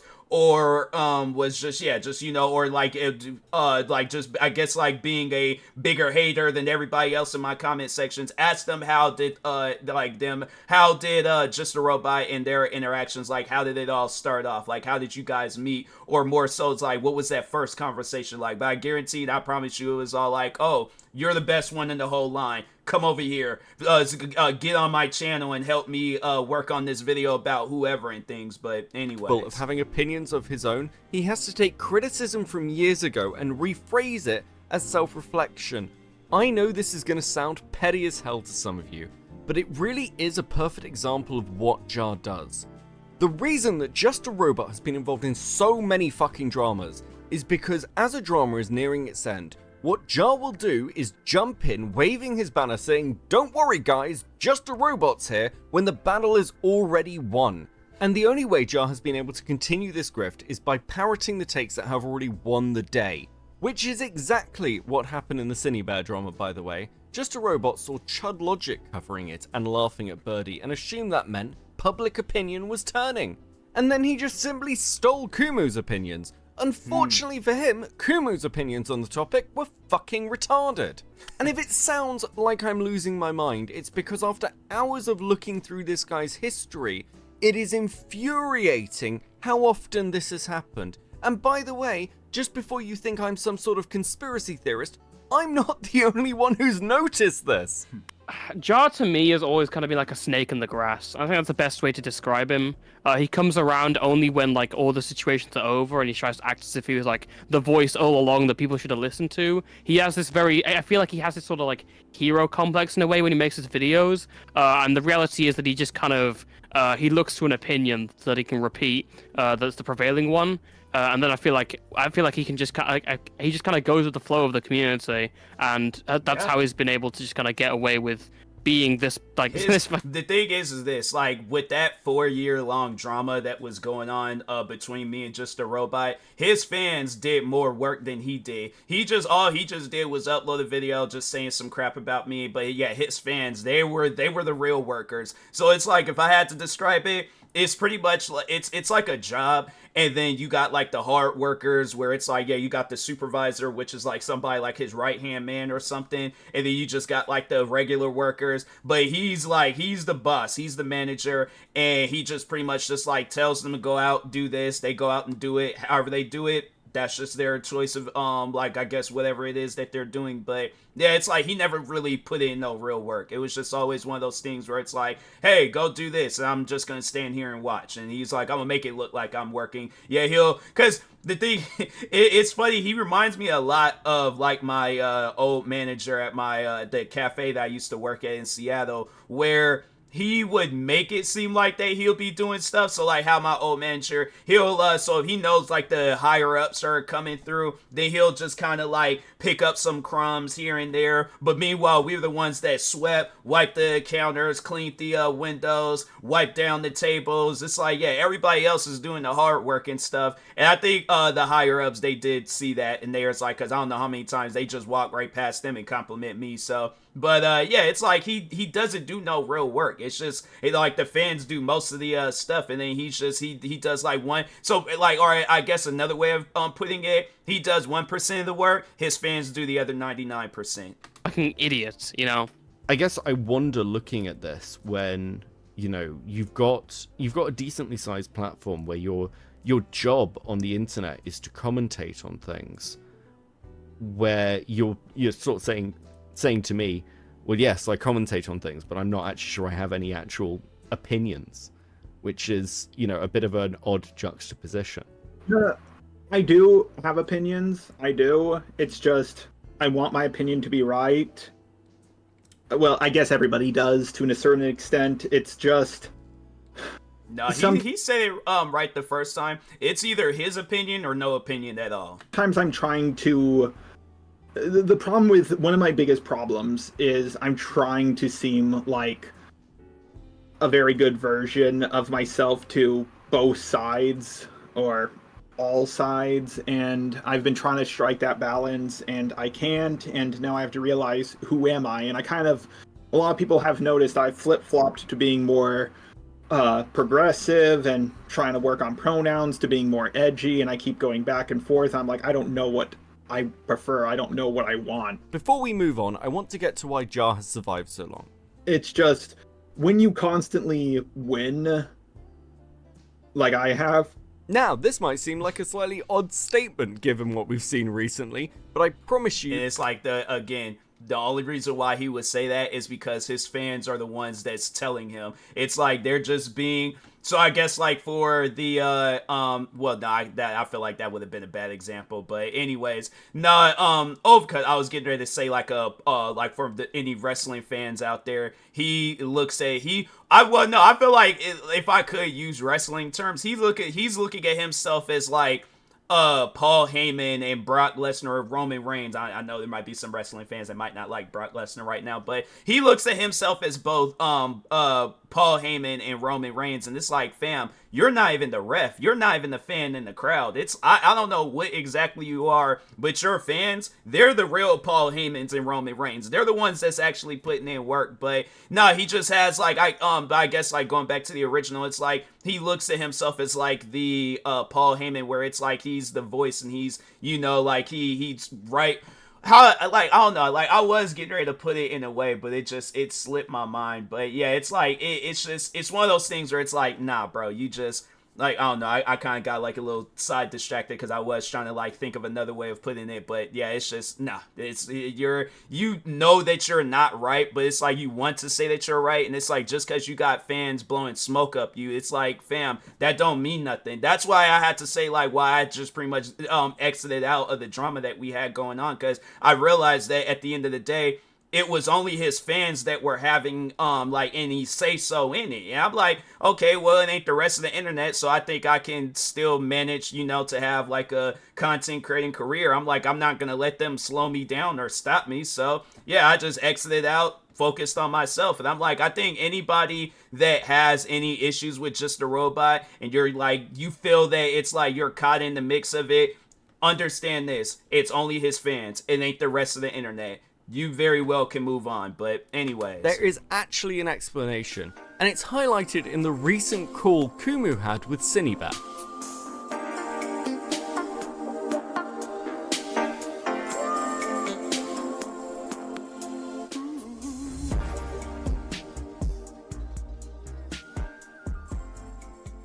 Like, I knew how this guy was. I warned you how he was. I told you what position you were in, and I was very conscious and scared on your behalf because of what position you're in. Jar could have raped you, and that's probably what he was trying to, like, that was probably his dream, his end goal. Jar's history includes some of the most insane false allegations I have ever seen, including in one instance a grooming accusation against her niece who does not exist. And this has been to Jar's net benefit, because whenever people level criticism at him, he's able to point to those allegations and say they were false. So how can we trust these ones? What were the Fluffy Turbo allegations? Fluffy Turbo and Chaos 55T came out of hiding to make up false allegations about Jar grooming and sexually abusing his niece, who doesn't exist. That's crazy. So, for context, Chaos 55T was originally part of the people who drove Jar off of DeviantArt. This is like bits of the pieces that I remember from his DeviantArt whatever story. She made up allegedly, she made up someone who doesn't exist and claimed that Jar drove this person to end themselves. When Jar came forward and talked about what he dealt with, obviously Chaos got a lot of flack from that. She dipped. A few months later, maybe a year later, I don't exactly remember the time frame, Fluffy Turbo, who was one of Chaos's friends, started going around to people, Laka Moka Laka and myself included, trying to pass off these screenshots as allegations that Jar was grooming a minor and that he had in the past sexually assaulted his niece. Like, I went over this stuff, and in the course of like 5 minutes, I told Fluffy Turbo to shove it. But I think 2 weeks after that, she brought the allegations to the public and tried to press them. So I did a stream going through them, basically being all like, this is fucking bullshit. And in the course of the stream, some of the allegations went over the idea that Jar was racist. And I basically shrugged it off and said, yeah, we know Jar's racist. I don't care about this stuff. Show me, like, the serious stuff. And as far as I'm aware, he's held that against me since. I mean, only in the ACC could you have a drama about sexual assault against somebody who's not real. That's crazy. Yeah. Yeah, I think I do remember it during that time frame, and I think people, they were telling me, they was like, oh, it's photoshopped, it's not real. But it's like, I don't know, with me, it's like, just seeing all the other crap that he's done, I'm like, I didn't know. So I was all like, look, I ain't putting anything past people. I'm like, nah, my thing is this, if it's not real, it was probably motivated by something. So that's why I'm like, yeah, but I mean, if it's not real, then I'm like, okay, it's not, but it's still like all the other things he done did. They don't like, oh, just because this one thing isn't real, it's supposed to cancel out everything else that's surrounding him. I'm like, fam, you're still in the mix of a fire. Like, it just because you put out a small little corner don't mean, oh, the whole fire is it's de-escalated or it's out. And I'm like, nah, bro, there's a whole just big giant forest fire that you got surrounding you, where it's like, you just put out a corner. What about all this other stuff? All right, so anyways, it's happened at least twice. When Jar says he wins his dramas, what he actually means is he manages to debunk some of the insane accusations coming from people who've been A-logging him for 10 years. Which is why, if you're going to make accusations like this against somebody, you better have some solid evidence and some reliable sources. Though I do want... Fam, okay, so going back to that series I said I did on him and his fans, this community is racist, I literally had screenshots of the comments that his fans, so it was a 3-part thing. So the first part was talking about him, the second part was showing the screenshots of all the different comments, and I think even some of the comments were like people, they were telling me that they were just the robot fans. But anyways, other than that, it's like, if not that, then it was like, no, it was both comments on YouTube and it was tweets. And so, but no, it was like it was either like people subscribed or like we're not subscribed, but following him on social media, or they put like Jar or Just a Robot in the comment sections. And then the third one was of like it was just like I think it was a conclusion video, but it was because it was like some years ago when I did that. So, but anyways, and I think I did like one last one, and I think that was after Prison Mate Luke. He did his video talking on how Just a Robot is racist.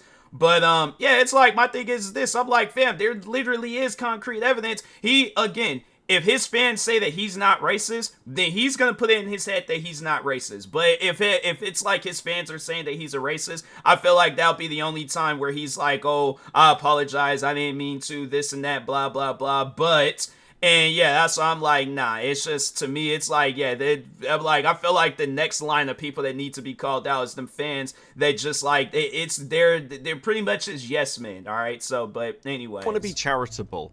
Many of you will be aware of my drama with known dentistry dodger Wick TV, who in early 2023 removed me from a panel so he could rizz up another member of said panel because she had more subscribers than me. Now, Wick's history of scumbaggery is well documented. We also clashed in early 2024 when it was discovered that he was working with Progressive Victory undisclosed to his audience while promoting them. And if you're confused as to why I'd bring up a completely unrelated person who has nothing to do with any of this in the middle of a video on Jar, I don't blame you. So please explain to me why every single Just a Robot drama video has a section rehashing his grievances with people who are nothing to do with anything, and they're randomly inserted in the most awkward way possible. In his hit piece on Doodle Tones, he basically stops talking about her for 3 minutes so he can talk about how much better he is than all the other commentators he's fought with over the years. And in case you think this is an isolated incident, no, this is just how Jar works. In his recent conversation with Lyo Convoy, when his credibility and reputation is crumbling, he promises never to make a drama video again. Though he does have one question. Quick question. I do have one drama video that is all finished, and I was thinking of just making it a Patreon exclusive. Do you think I should do that? No. Jar has a pathological need to go after people who have slighted him in the past. And while he is talking about how he will never engage in drama content again, this is something I would be deeply skeptical of. Yeah, because even when I was calling him out for uploading that how to get away with being a pedophile video, so I called him out on it, and I think it was, I don't know if it was the same day, but it was sometime after that, he goes on to say, oh, should I make, but he already, so the funny thing was that he goes, I think he titled the last video he did on me, like last video on TMossBoss, and then earlier this year, I start having like this crazy growth on YouTube, and then he randomly just started talking about it, and I'm like, fam, this is just his behavior. It's like, he sees somebody doing better than him, then he's like, oh, I gotta talk about this person, but anyways, but no, so it was like, then he did this, it was just some random video. Mind you, I hadn't said anything or did anything to him, alright? And I think if there was ever a time where I did talk about him, it was just more so just talking on the drama and the beef that I had with him and stuff, or just like, yeah, there's still like fans lingering around on my channel, but, excuse me, other than that, but yeah, it's like, then that's when he did the, like a random video talking about where is TMossBoss now, and I'm thinking to myself, if somebody wanted to know where I'm at, they can simply open up YouTube, type up TMossBoss, my name, videos, channel, all that stuff, and anything regarding me, it's gonna pop up. They very well could just see. So it's like, you just you upload a video for nothing.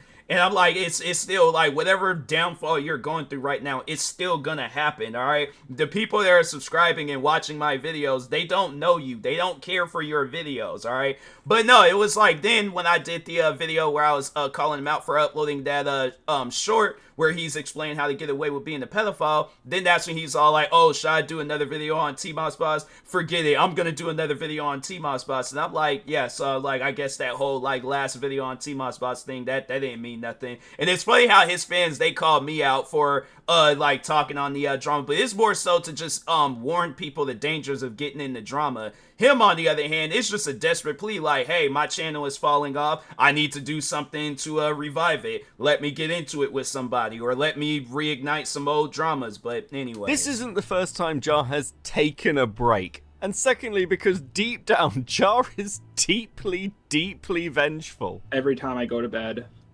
and I'm about to fall asleep, I just feel angry about sometimes things that have happened 10 years ago, and sometimes I feel like revenge is the only thing that keeps me going. And don't get me twisted, I personally love a little bit of vengeance, but one of the frustrating things about Jar is his need to be seen as the hero and never the villain. When I'm winning in a drama, I try to show my opponents mercy. I guarantee you, if the situation was flipped, Diaper Tones would not have done the same. I knew this from the beginning our drama began, but I still showed them kindness. But despite all the kindness I showed them, they were not willing to show me any kindness in return. Okay, this is just insane nonsense. I've got no idea why Jar would say this when it's so obviously and provably false. It's probably time to bring up Jar's second channel, which dates back to 2013, and is basically just a huge list of hit pieces against people who have pissed him off over the years. And Jar can say that he is merciful when he's winning a drama, but I really want to direct you to one person that Jar has been beefing with for 8 years at this point. The creator in question is TMossBoss, who has over 100,000 subscribers and a dead channel. Even in the midst of the current drama, well, it's, so the thing is this, all right, because I feel like people would want an explanation for that. So it's like, how do you have 100,000 subscribers? Because that's a comment that I get all the time. And I'm like, if you look at my most viewed videos, those are the videos that get a lot of views. So what I do when I upload a video, I just pretty much just upload it just so like, okay, it's like I'm just taking a gamble on this video. As you guys can see, I've uploaded a lot of videos that either have no views or little to no views, but it's mainly my most viewed videos on why I have 100,000 subscribers. So if you check my most viewed, I have on with shorts, I have one video with 13 million views, and then with the full length video, I have another video on there where it's like 400,000, but it's like numerous videos. So I've explained it numerous times, but to explain it again, it's my most viewed videos on why I have 100,000 subscribers. But anyways, Jar's longest running detractors, still nobody gives a shit, except for Jar. That final video that Jar wanted to put up on Patreon is in fact on TMossBoss. Oh. You literally cannot make this insanity up. However, TMoss does help us to answer some interesting questions. For example, why is it so many people are hesitant to even go after this guy? Now, I think it's reasonable to say that there are two separate components to this. Firstly, if you go after Jar, you will be dealing with Jar for the rest of your life, as he makes video after video after video on you. The next element is Jar's audience, which Jar himself describes as quite toxic. And while he claims to have taken steps to try and get them to chill the fuck out a bit, the honest truth is, the only way to get your audience to stop gunning for somebody is to just stop talking about them. I do these drama videos to bring justice. So no, the thing is this, I did still, earlier this year, all right, so just to explain to you guys that time frame. So I uploaded, so this year I've been going crazy with uploading voiceover videos. Those are the videos that's been like growing my channel a lot. So anyways, I started posting a lot of different voiceover videos. So it was in May, I believe, where I was just uploading. I uploaded some random voiceover videos. All of a sudden, it's like one day 100,000, next day 200,000, day after that 500,000. So anyways, channel is growing. And then I'm like, fam, I'm not even thinking about Just a Robot. I'm like, fam, my channel is growing. I'm like, finally, I'm catching a break after 14 years of being a content creator. It's all finally paying off. I'm like, cool, dope. I'm like, man, I can't wait to see, what else is to come after this. And so, yeah, my channel, it's like, it was at like 30-something thousand subscribers. All of a sudden, it's like at 50,000 subscribers. So I'm like doing a live stream. I'm like all hyped and gassed up over this, but Just a Robot and his fans, they're all like, oh, TMossBoss is growing. Oh, we gotta go over and we gotta do some stuff. So yeah, it's like, so it started, I think, yeah, it started when Just a Robot, he uploaded this, like, it was just some random video, and it just, because it caught me by surprise, and I was like, usually his fans be like, they want to, like, throw out some warning shots and stuff, but no, this time it was just a random video, and I'm like, where does this come from, and things. And then I just remember the night when I did hit 100,000 subscribers and I'm streaming, and then, yeah, it's like his fans, they're like commenting underneath my videos. And that's the thing. So one way I do know how to get underneath him and his fan skin is like when you just delete the comments and stuff. So yeah, that's what I have been, while I was just doing. I'm like, I ain't even gonna feed into these guys. I'm going through a good time in my life right now. I'm just gonna delete the comments. And then this is something that they've always have said underneath my videos. They're like, oh yeah, if you delete the comments, you're just proving us right. And I'm like, no, I just don't care.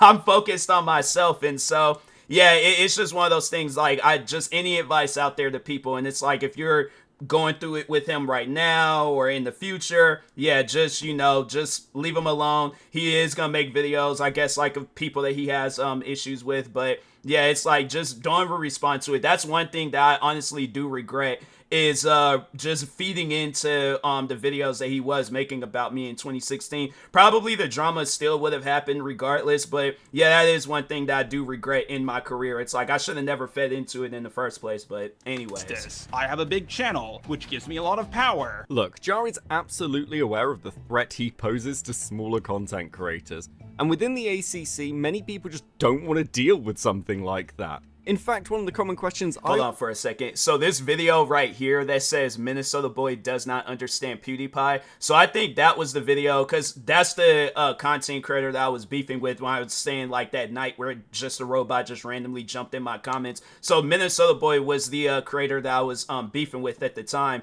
And to explain that, so yeah, he did this video where Minnesota boy, he did this video where he was just randomly ranting about why he hates white people. And so I did a reaction to it, and I was all like, fam, you're weird for that. But anyways, fast forward, then yeah, in December, Minnesota boy, he's going around spreading this rumor like, oh yeah, TMossBoss is adopted. And I'm like, okay, why would anybody care about that? I'm like, you're telling people things that's like, fam, do you know how many kids get adopted throughout the year? I'm like, I don't know if it's an everyday thing, but it's like, fam, it's like, don't nobody care about that. But yeah, Just a Robot, he just randomly chimed in, but I think that's what he wanted me to do, was to help him out, because I was really the only person that was like, that pretty much just had a foot on Minnesota boy's neck. But yeah, he wanted me to be a part of a video with Minnesota boy, and I'm like, I'm not helping you with anything. So if you're doing this video on Minnesota boy, then you do it on your own. I'm not helping you with it. And then yeah, Just a Robot, so that's one thing that I do remember, was that then he, like, so you know how, like, when people, if they're just talking, they don't like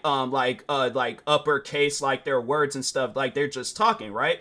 All of a sudden, his comments went from, like, lowercase comments to just, like, he was, like, you could tell when a person is, yelling when they just uppercase all their words and stuff. So, yeah, that's when I was, like, I realized that I had, upset him.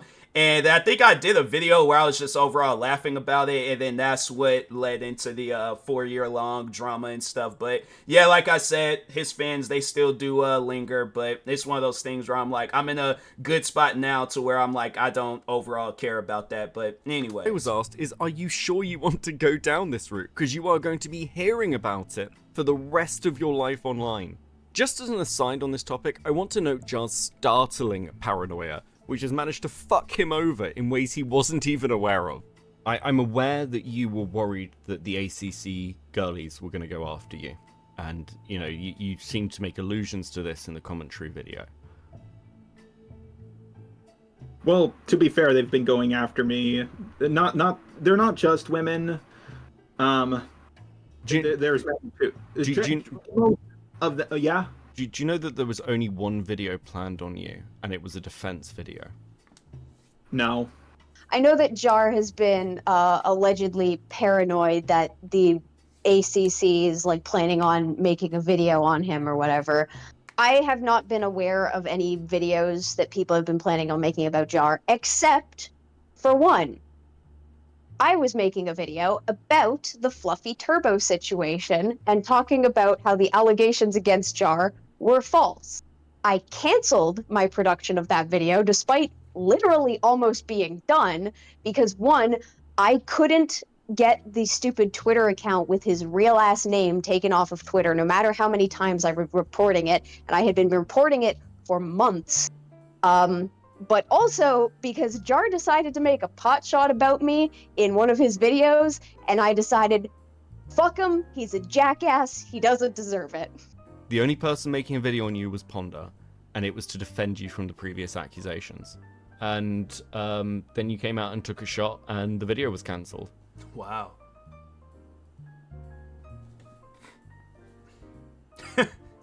Just nothing. Are you still there? I mean, you do have an entire second channel, which does seem to be sort of vengeance responses to people. Yeah, I know. I mean, going back to 2013. Back to 2013? Yeah, I mean, that's... Oh, yeah. Yeah, that I thought you were talking about the recent stuff. Yeah, this is one issue I do have. I just have a very strong desire to get back at people. And the worst part is, once you do, it doesn't feel that great. It feels a little good, but it doesn't feel nearly as great as you would think it does.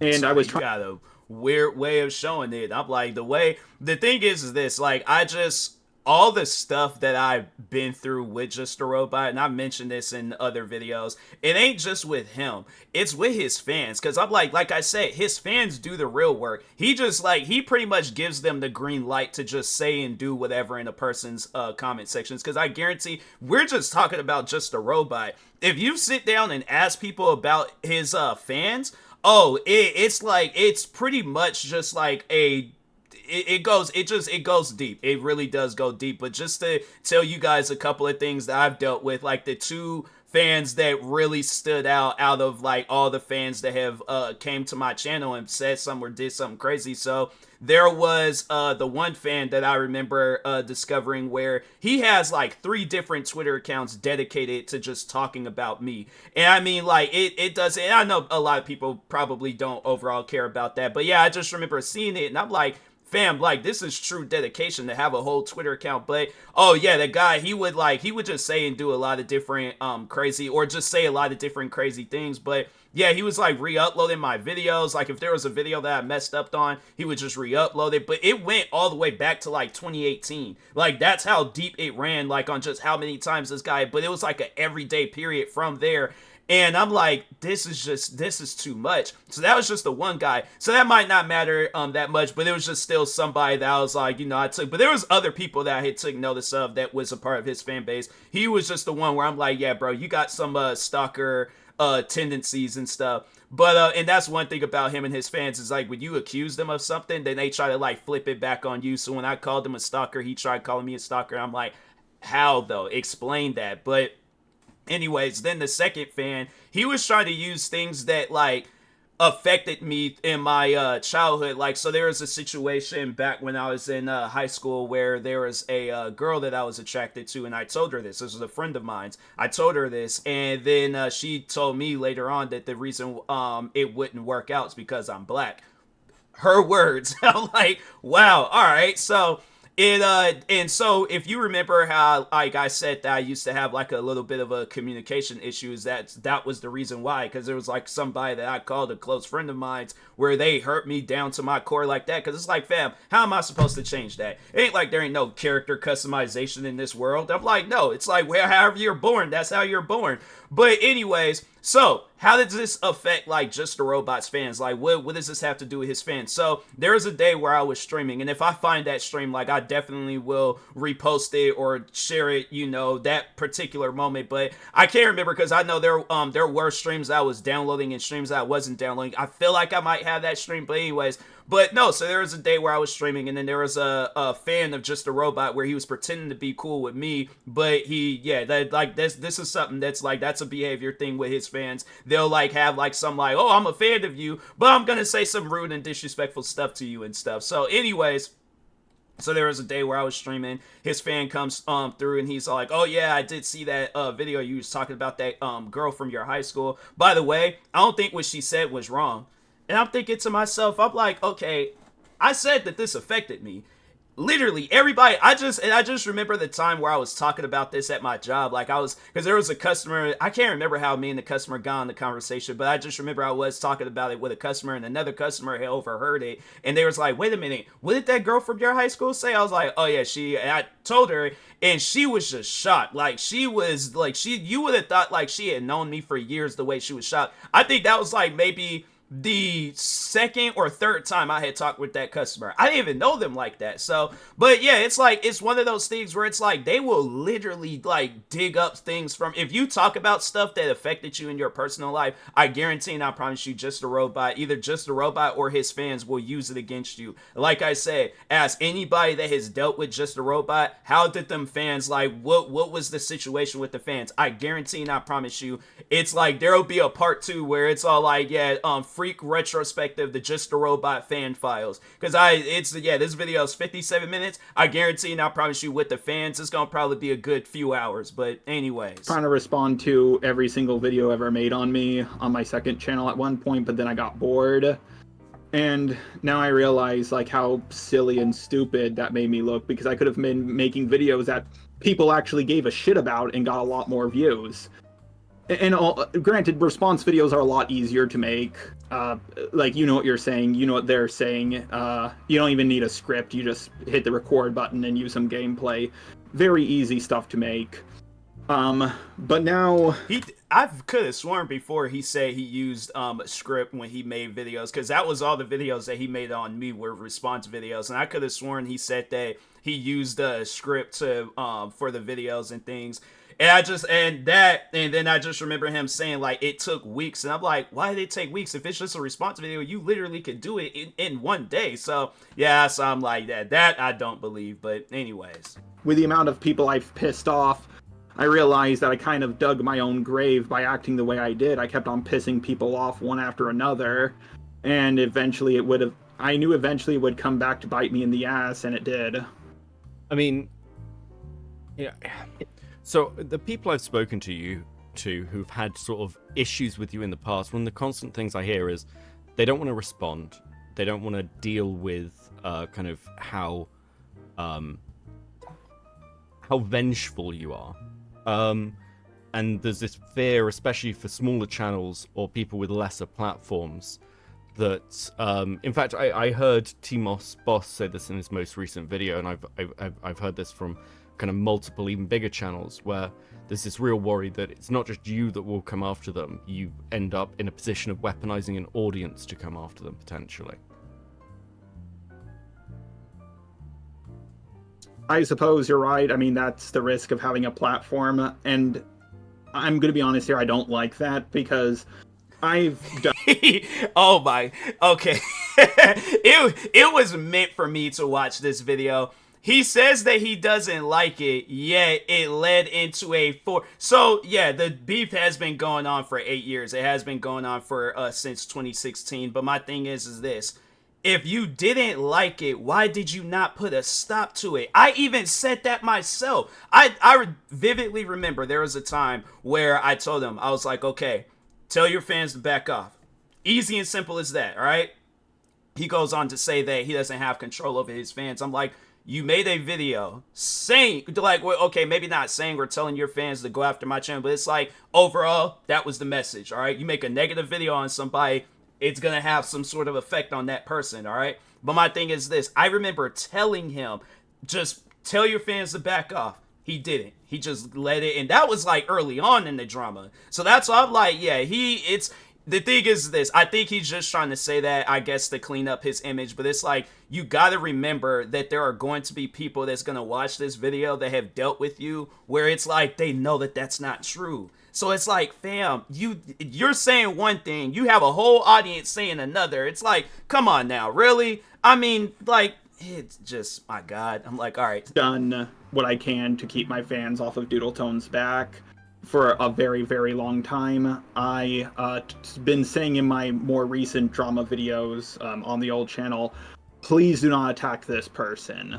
And like, I've been, and other stuff. That's true, but I mean, from what I can hear from behind the scenes, that may be what you say publicly, but it seems like privately you have at least alluded to that different threat intentions while having dramas with people.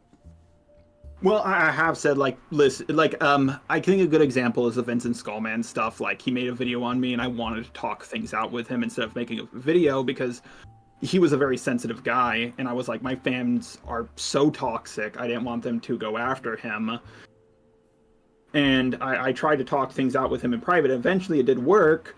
Unfortunately, that created issues with him, Lio, and Linlin, and I was like, oh my god, I did not want that to happen. I try my best to work things out with people, but I just sometimes don't feel like I know what I'm doing.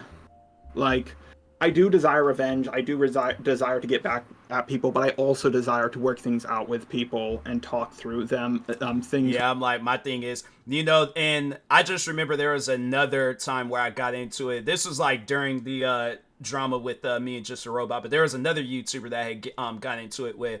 And some of you guys may remember me like shouting him out or have seen him in my streams, but there is this content creator named TURJ. And so at the time he used to go by JTV, but anyways, no, me and Jay, we had got into it. We kind of had like a drama go down on YouTube and stuff. And so I just remember it was like eventually at some point in time it did die off. And Jay, he like, that's one thing that I'll give Jay credit for, was that he came to me and he wanted, like, he apologized. He said, let's just put this stuff behind us. I have to say, Jay is like one of the greatest friends that I've made through content creating. And even he wanted like this stuff between me and Just a Robot to end. And I remember he had me make this video, but I was like, fam, that video ain't gonna work, bro. Or it didn't work. But yeah, it's like, that's just the thing about it. It's like, if you actually show the person that, you know, hey, I do feel bad for how things went down, let's just work from there. You know, like, let's, like, if that would have been the original conversation, like, if he contacted me, like years ago, but he just contacted me and just said, hey, you know, it's like, I made mistakes, let's just put this stuff behind us. I guarantee and I promise you, any videos, dramas, beef, like any stuff following after 2016 most likely never would have happened. But it's like, that's the thing where it's like, you're going to have people that are going to say different. So that's why I'm like, fam, you can say one thing in this video to try to clear up your name and all that stuff, but I'm like, what about the people that actually, like, they've dealt with you, they have problems with you still to this day? That's why it's like, you ain't seeing none of those people say anything good about you. I'm like, having it where your fans are telling me like, hey, yeah, you know, it's like he messed up, the other fans messed up, like, that's just something that just doesn't get said. I'm like, fam, it's you. The thing is this, you encourage that stuff and you just don't know how to apologize for it. It's like, because so many different crazy things were said and done. So that's why I'm like, this part, I ain't believing. Maybe some other parts, I'm like, okay, possibility, maybe. This particular part, though, nah. With them. Ain't believing in that. And with Lio, for a long time, that he was a big help with that. I sat down and talked things out with multiple people instead of just...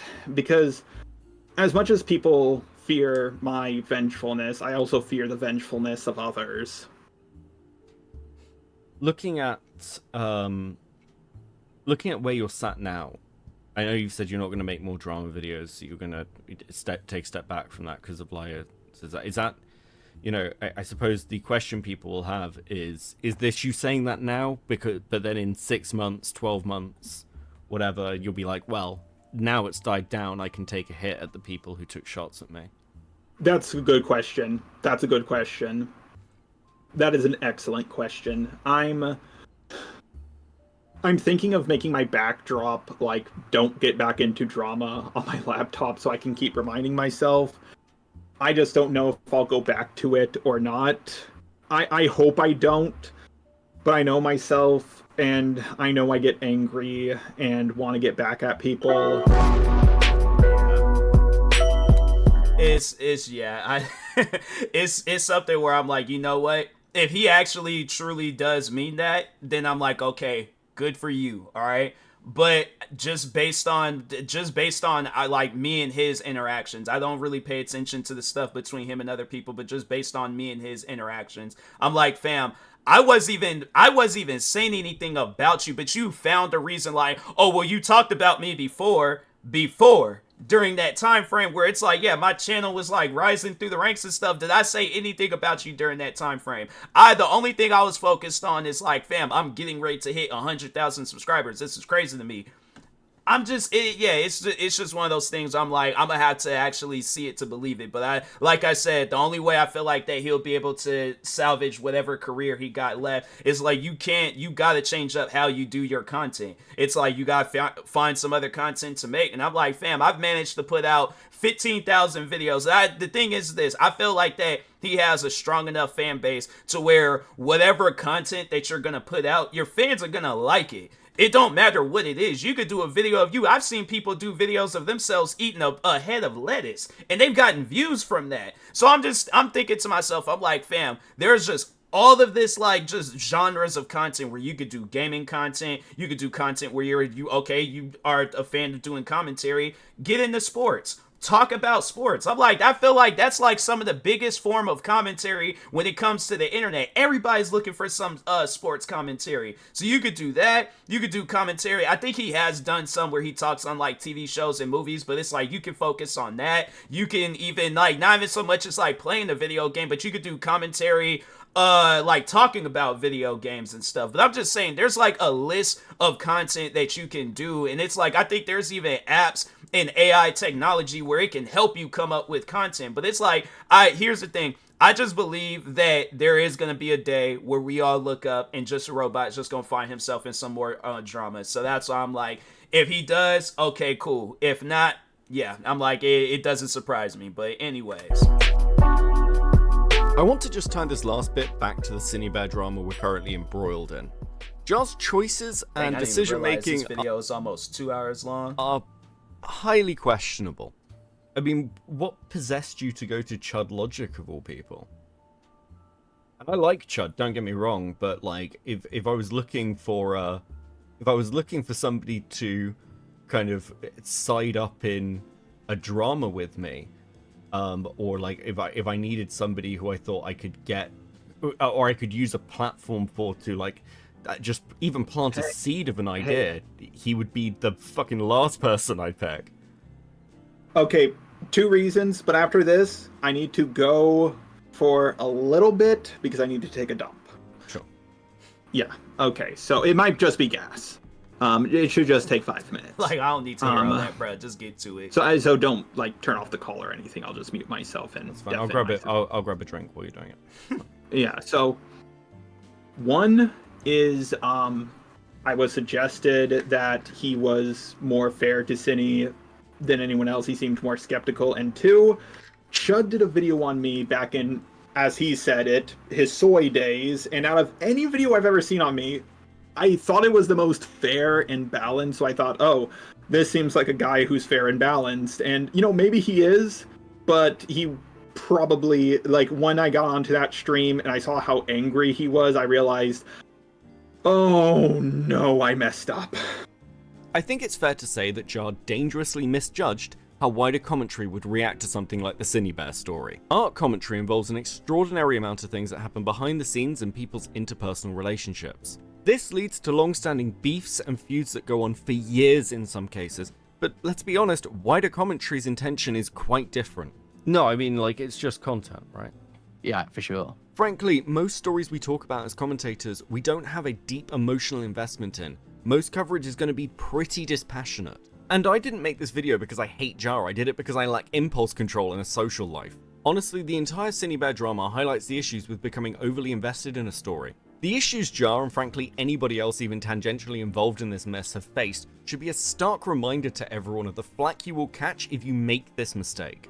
Finally, I'd just like to thank everyone who was involved in helping with this project, from interviews to art assets. It's all really appreciated. I hope you've enjoyed what we've gone over today and it's been useful to you in the future, because a video like this really did need to exist, frankly. The full interview with Jar will be linked in the description below, and as I suck at sign-offs, I guess I'll just see you in the next one. I want to make something that's entertaining for people, but I want to make sure that if there is a next time, there is a solid piece of evidence and solid kind of piece of work that people can go, that's who Jar is, in one place, because I think that is needed. I think it is needed because I don't even think I know who I am. Sometimes, often, I don't even recognize my own reflection, as cheesy as that sounds. Yeah.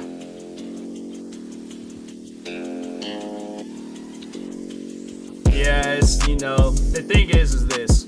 I'm not... I think, yeah, that's it. I don't... Alright, how can I put this in words? I don't hate Just a Robot, and I think a lot of people will look at it that way, like, oh, you hate Just a Robot, you've had issues with him all this long, like, he done sent fans over to your channel, like, they done disrespected you, your friends, and everybody. And the thing is this, even after all the crap that me and Just a Robot has been through, I still, well, I don't know, I feel like that people might look at this as a surprise. I want better for him, more so like, I want him to clean up his act, you know, do right by people, change up how you, you know, go about being a content creator, because it's like, if you haven't learned nothing from this whole, like, just all this stuff that has been going on since, like, from when me and you got into it, and I feel like probably even beforehand, when you was like, if there was people that you was getting into it before me, I'm like, from that time frame all the way up until now, if you've learned absolutely nothing, then I'm like, all right, you know what, hey, whatever I guess happens to your career, like if there ain't no possible way for you to come back, you brought that on yourself. But he said it himself. It's like, you, bro, you dug yourself in this deep hole, and now I guess you're wondering, like, how did it get this deep, like, or what's going on, why is it? And I'm like, fam, the thing is this. All right, if you, I guess, because you know, if there's any advice that I can pass on, it's like, when you go about doing any form of, like, a video, content, whatever the situation is, if it's gonna hurt somebody in the process, just don't even do that video. Do anything else. Do not do that particular video. Because there's people that you most likely have hurt where they ain't did nothing to you. They just exist. So that's why I'm like, fam, it's like there's just so many different ways you could go about being a content creator. The stuff that you've been doing all these years, you gotta delete that, cancel that out, find something else. But I'm like, I'm not saying you gotta go and do some, like, spiritual journey video where it's all like, oh, I finally found myself, and no, bro, you ain't even gotta do all that. It's like, but I'm just saying though, it's like, I feel that if there's any possible way for you to come back from all this stuff that's going on, you have to denounce this support that you got for Cinebear. Because I'm like, but I feel like that's something that people are gonna be still thinking about. Is like, oh, okay, well, you're just saying that just so that he could be lifted off of you. You gotta prove it. So you ain't, maybe it might not be the best idea to denounce your support towards us. I didn't even realize I thought I had liked the video, but yeah, I thought it was a good video. But anyways, yeah, you gotta, like, overall, like, prove that you do not support Cinebear and that you're trying to be a better person. It shouldn't require you to have, like, a wallpaper saying don't get involved in any drama. No, you gotta actually show. You gotta act it out. You can't, like, oh, like, let me just have some words of encouragement. It's like, are you gonna really follow their words of encouragement? Like, honestly, if my thing is this, you gotta ask yourself that question. If there's some drama that's juicy enough to where it's all like, you know that it's gonna skyrocket your channel, you know it's gonna, like, yeah, let's say there's a video idea or opportunity for you to make where let's say, or even no, because I just remember there was the one time where he said that the only way he'll make another video on me is if I get arrested or something. So let's say, not gonna say that I ever would do this because I'm scared and I don't like being involved in, you know, situations. I've seen a lot of different movies and TV shows and then seen actual real life stuff where I know I'll never do something like this. But let's just say that I have been exposed for being like some bank robber. Like, let's say there's been like a span of bank robberies going on throughout Washington state, and then all of a sudden I haven't uploaded a video in months, I haven't streamed in months, and I haven't posted or did anything in months. You look it up and see that, TMossBoss is currently serving a 20-year sentence in prison. This is a video, and let's just say this video idea is going to skyrocket. Like, oh, it's like, you do this video, it is going to elevate your channel, it's going to elevate your career, it is going to put you back on the map, everybody's just going to forget all this Cinebear stuff. Would you do that video? Because if you are, that's you getting back involved in the drama. So honestly though, you guys sit down and think about it, all right? But I am going to overall call it with this video because this is probably one of my most longest videos on YouTube. But anyways, but yeah, it's like, honestly though, sit down and think about that because I ain't got the answers. I would like to, most likely, I feel like he would. I personally feel like, yeah, Just a Robot, he seen that I was serving like a 20-year prison sentence for robbing banks. Oh yeah, Just a Robot, he would eat that whole thing. He'd make probably like a whole movie about it. He'll be like the first YouTuber to have like a video be broadcast out in movie theaters. Like I feel like, yeah, Just a Robot, he would get he'll get like 2 full-time jobs just so he can have the money for the budget to be like played out in movie theaters. Oh yeah, he definitely would turn that into a video. But if he says like, if he gets to a point where he says like, if he were to see that and be like, no, I don't even care, then I feel like that's you changing. That's you being a better person. That's you actually following the words that you're saying. But anyways, with that being said, make sure if you guys haven't, go subscribe to Cope and Seath for more videos like this. Like, subscribe to me too, and I'll talk to you guys later. Thank you guys for watching, and peace.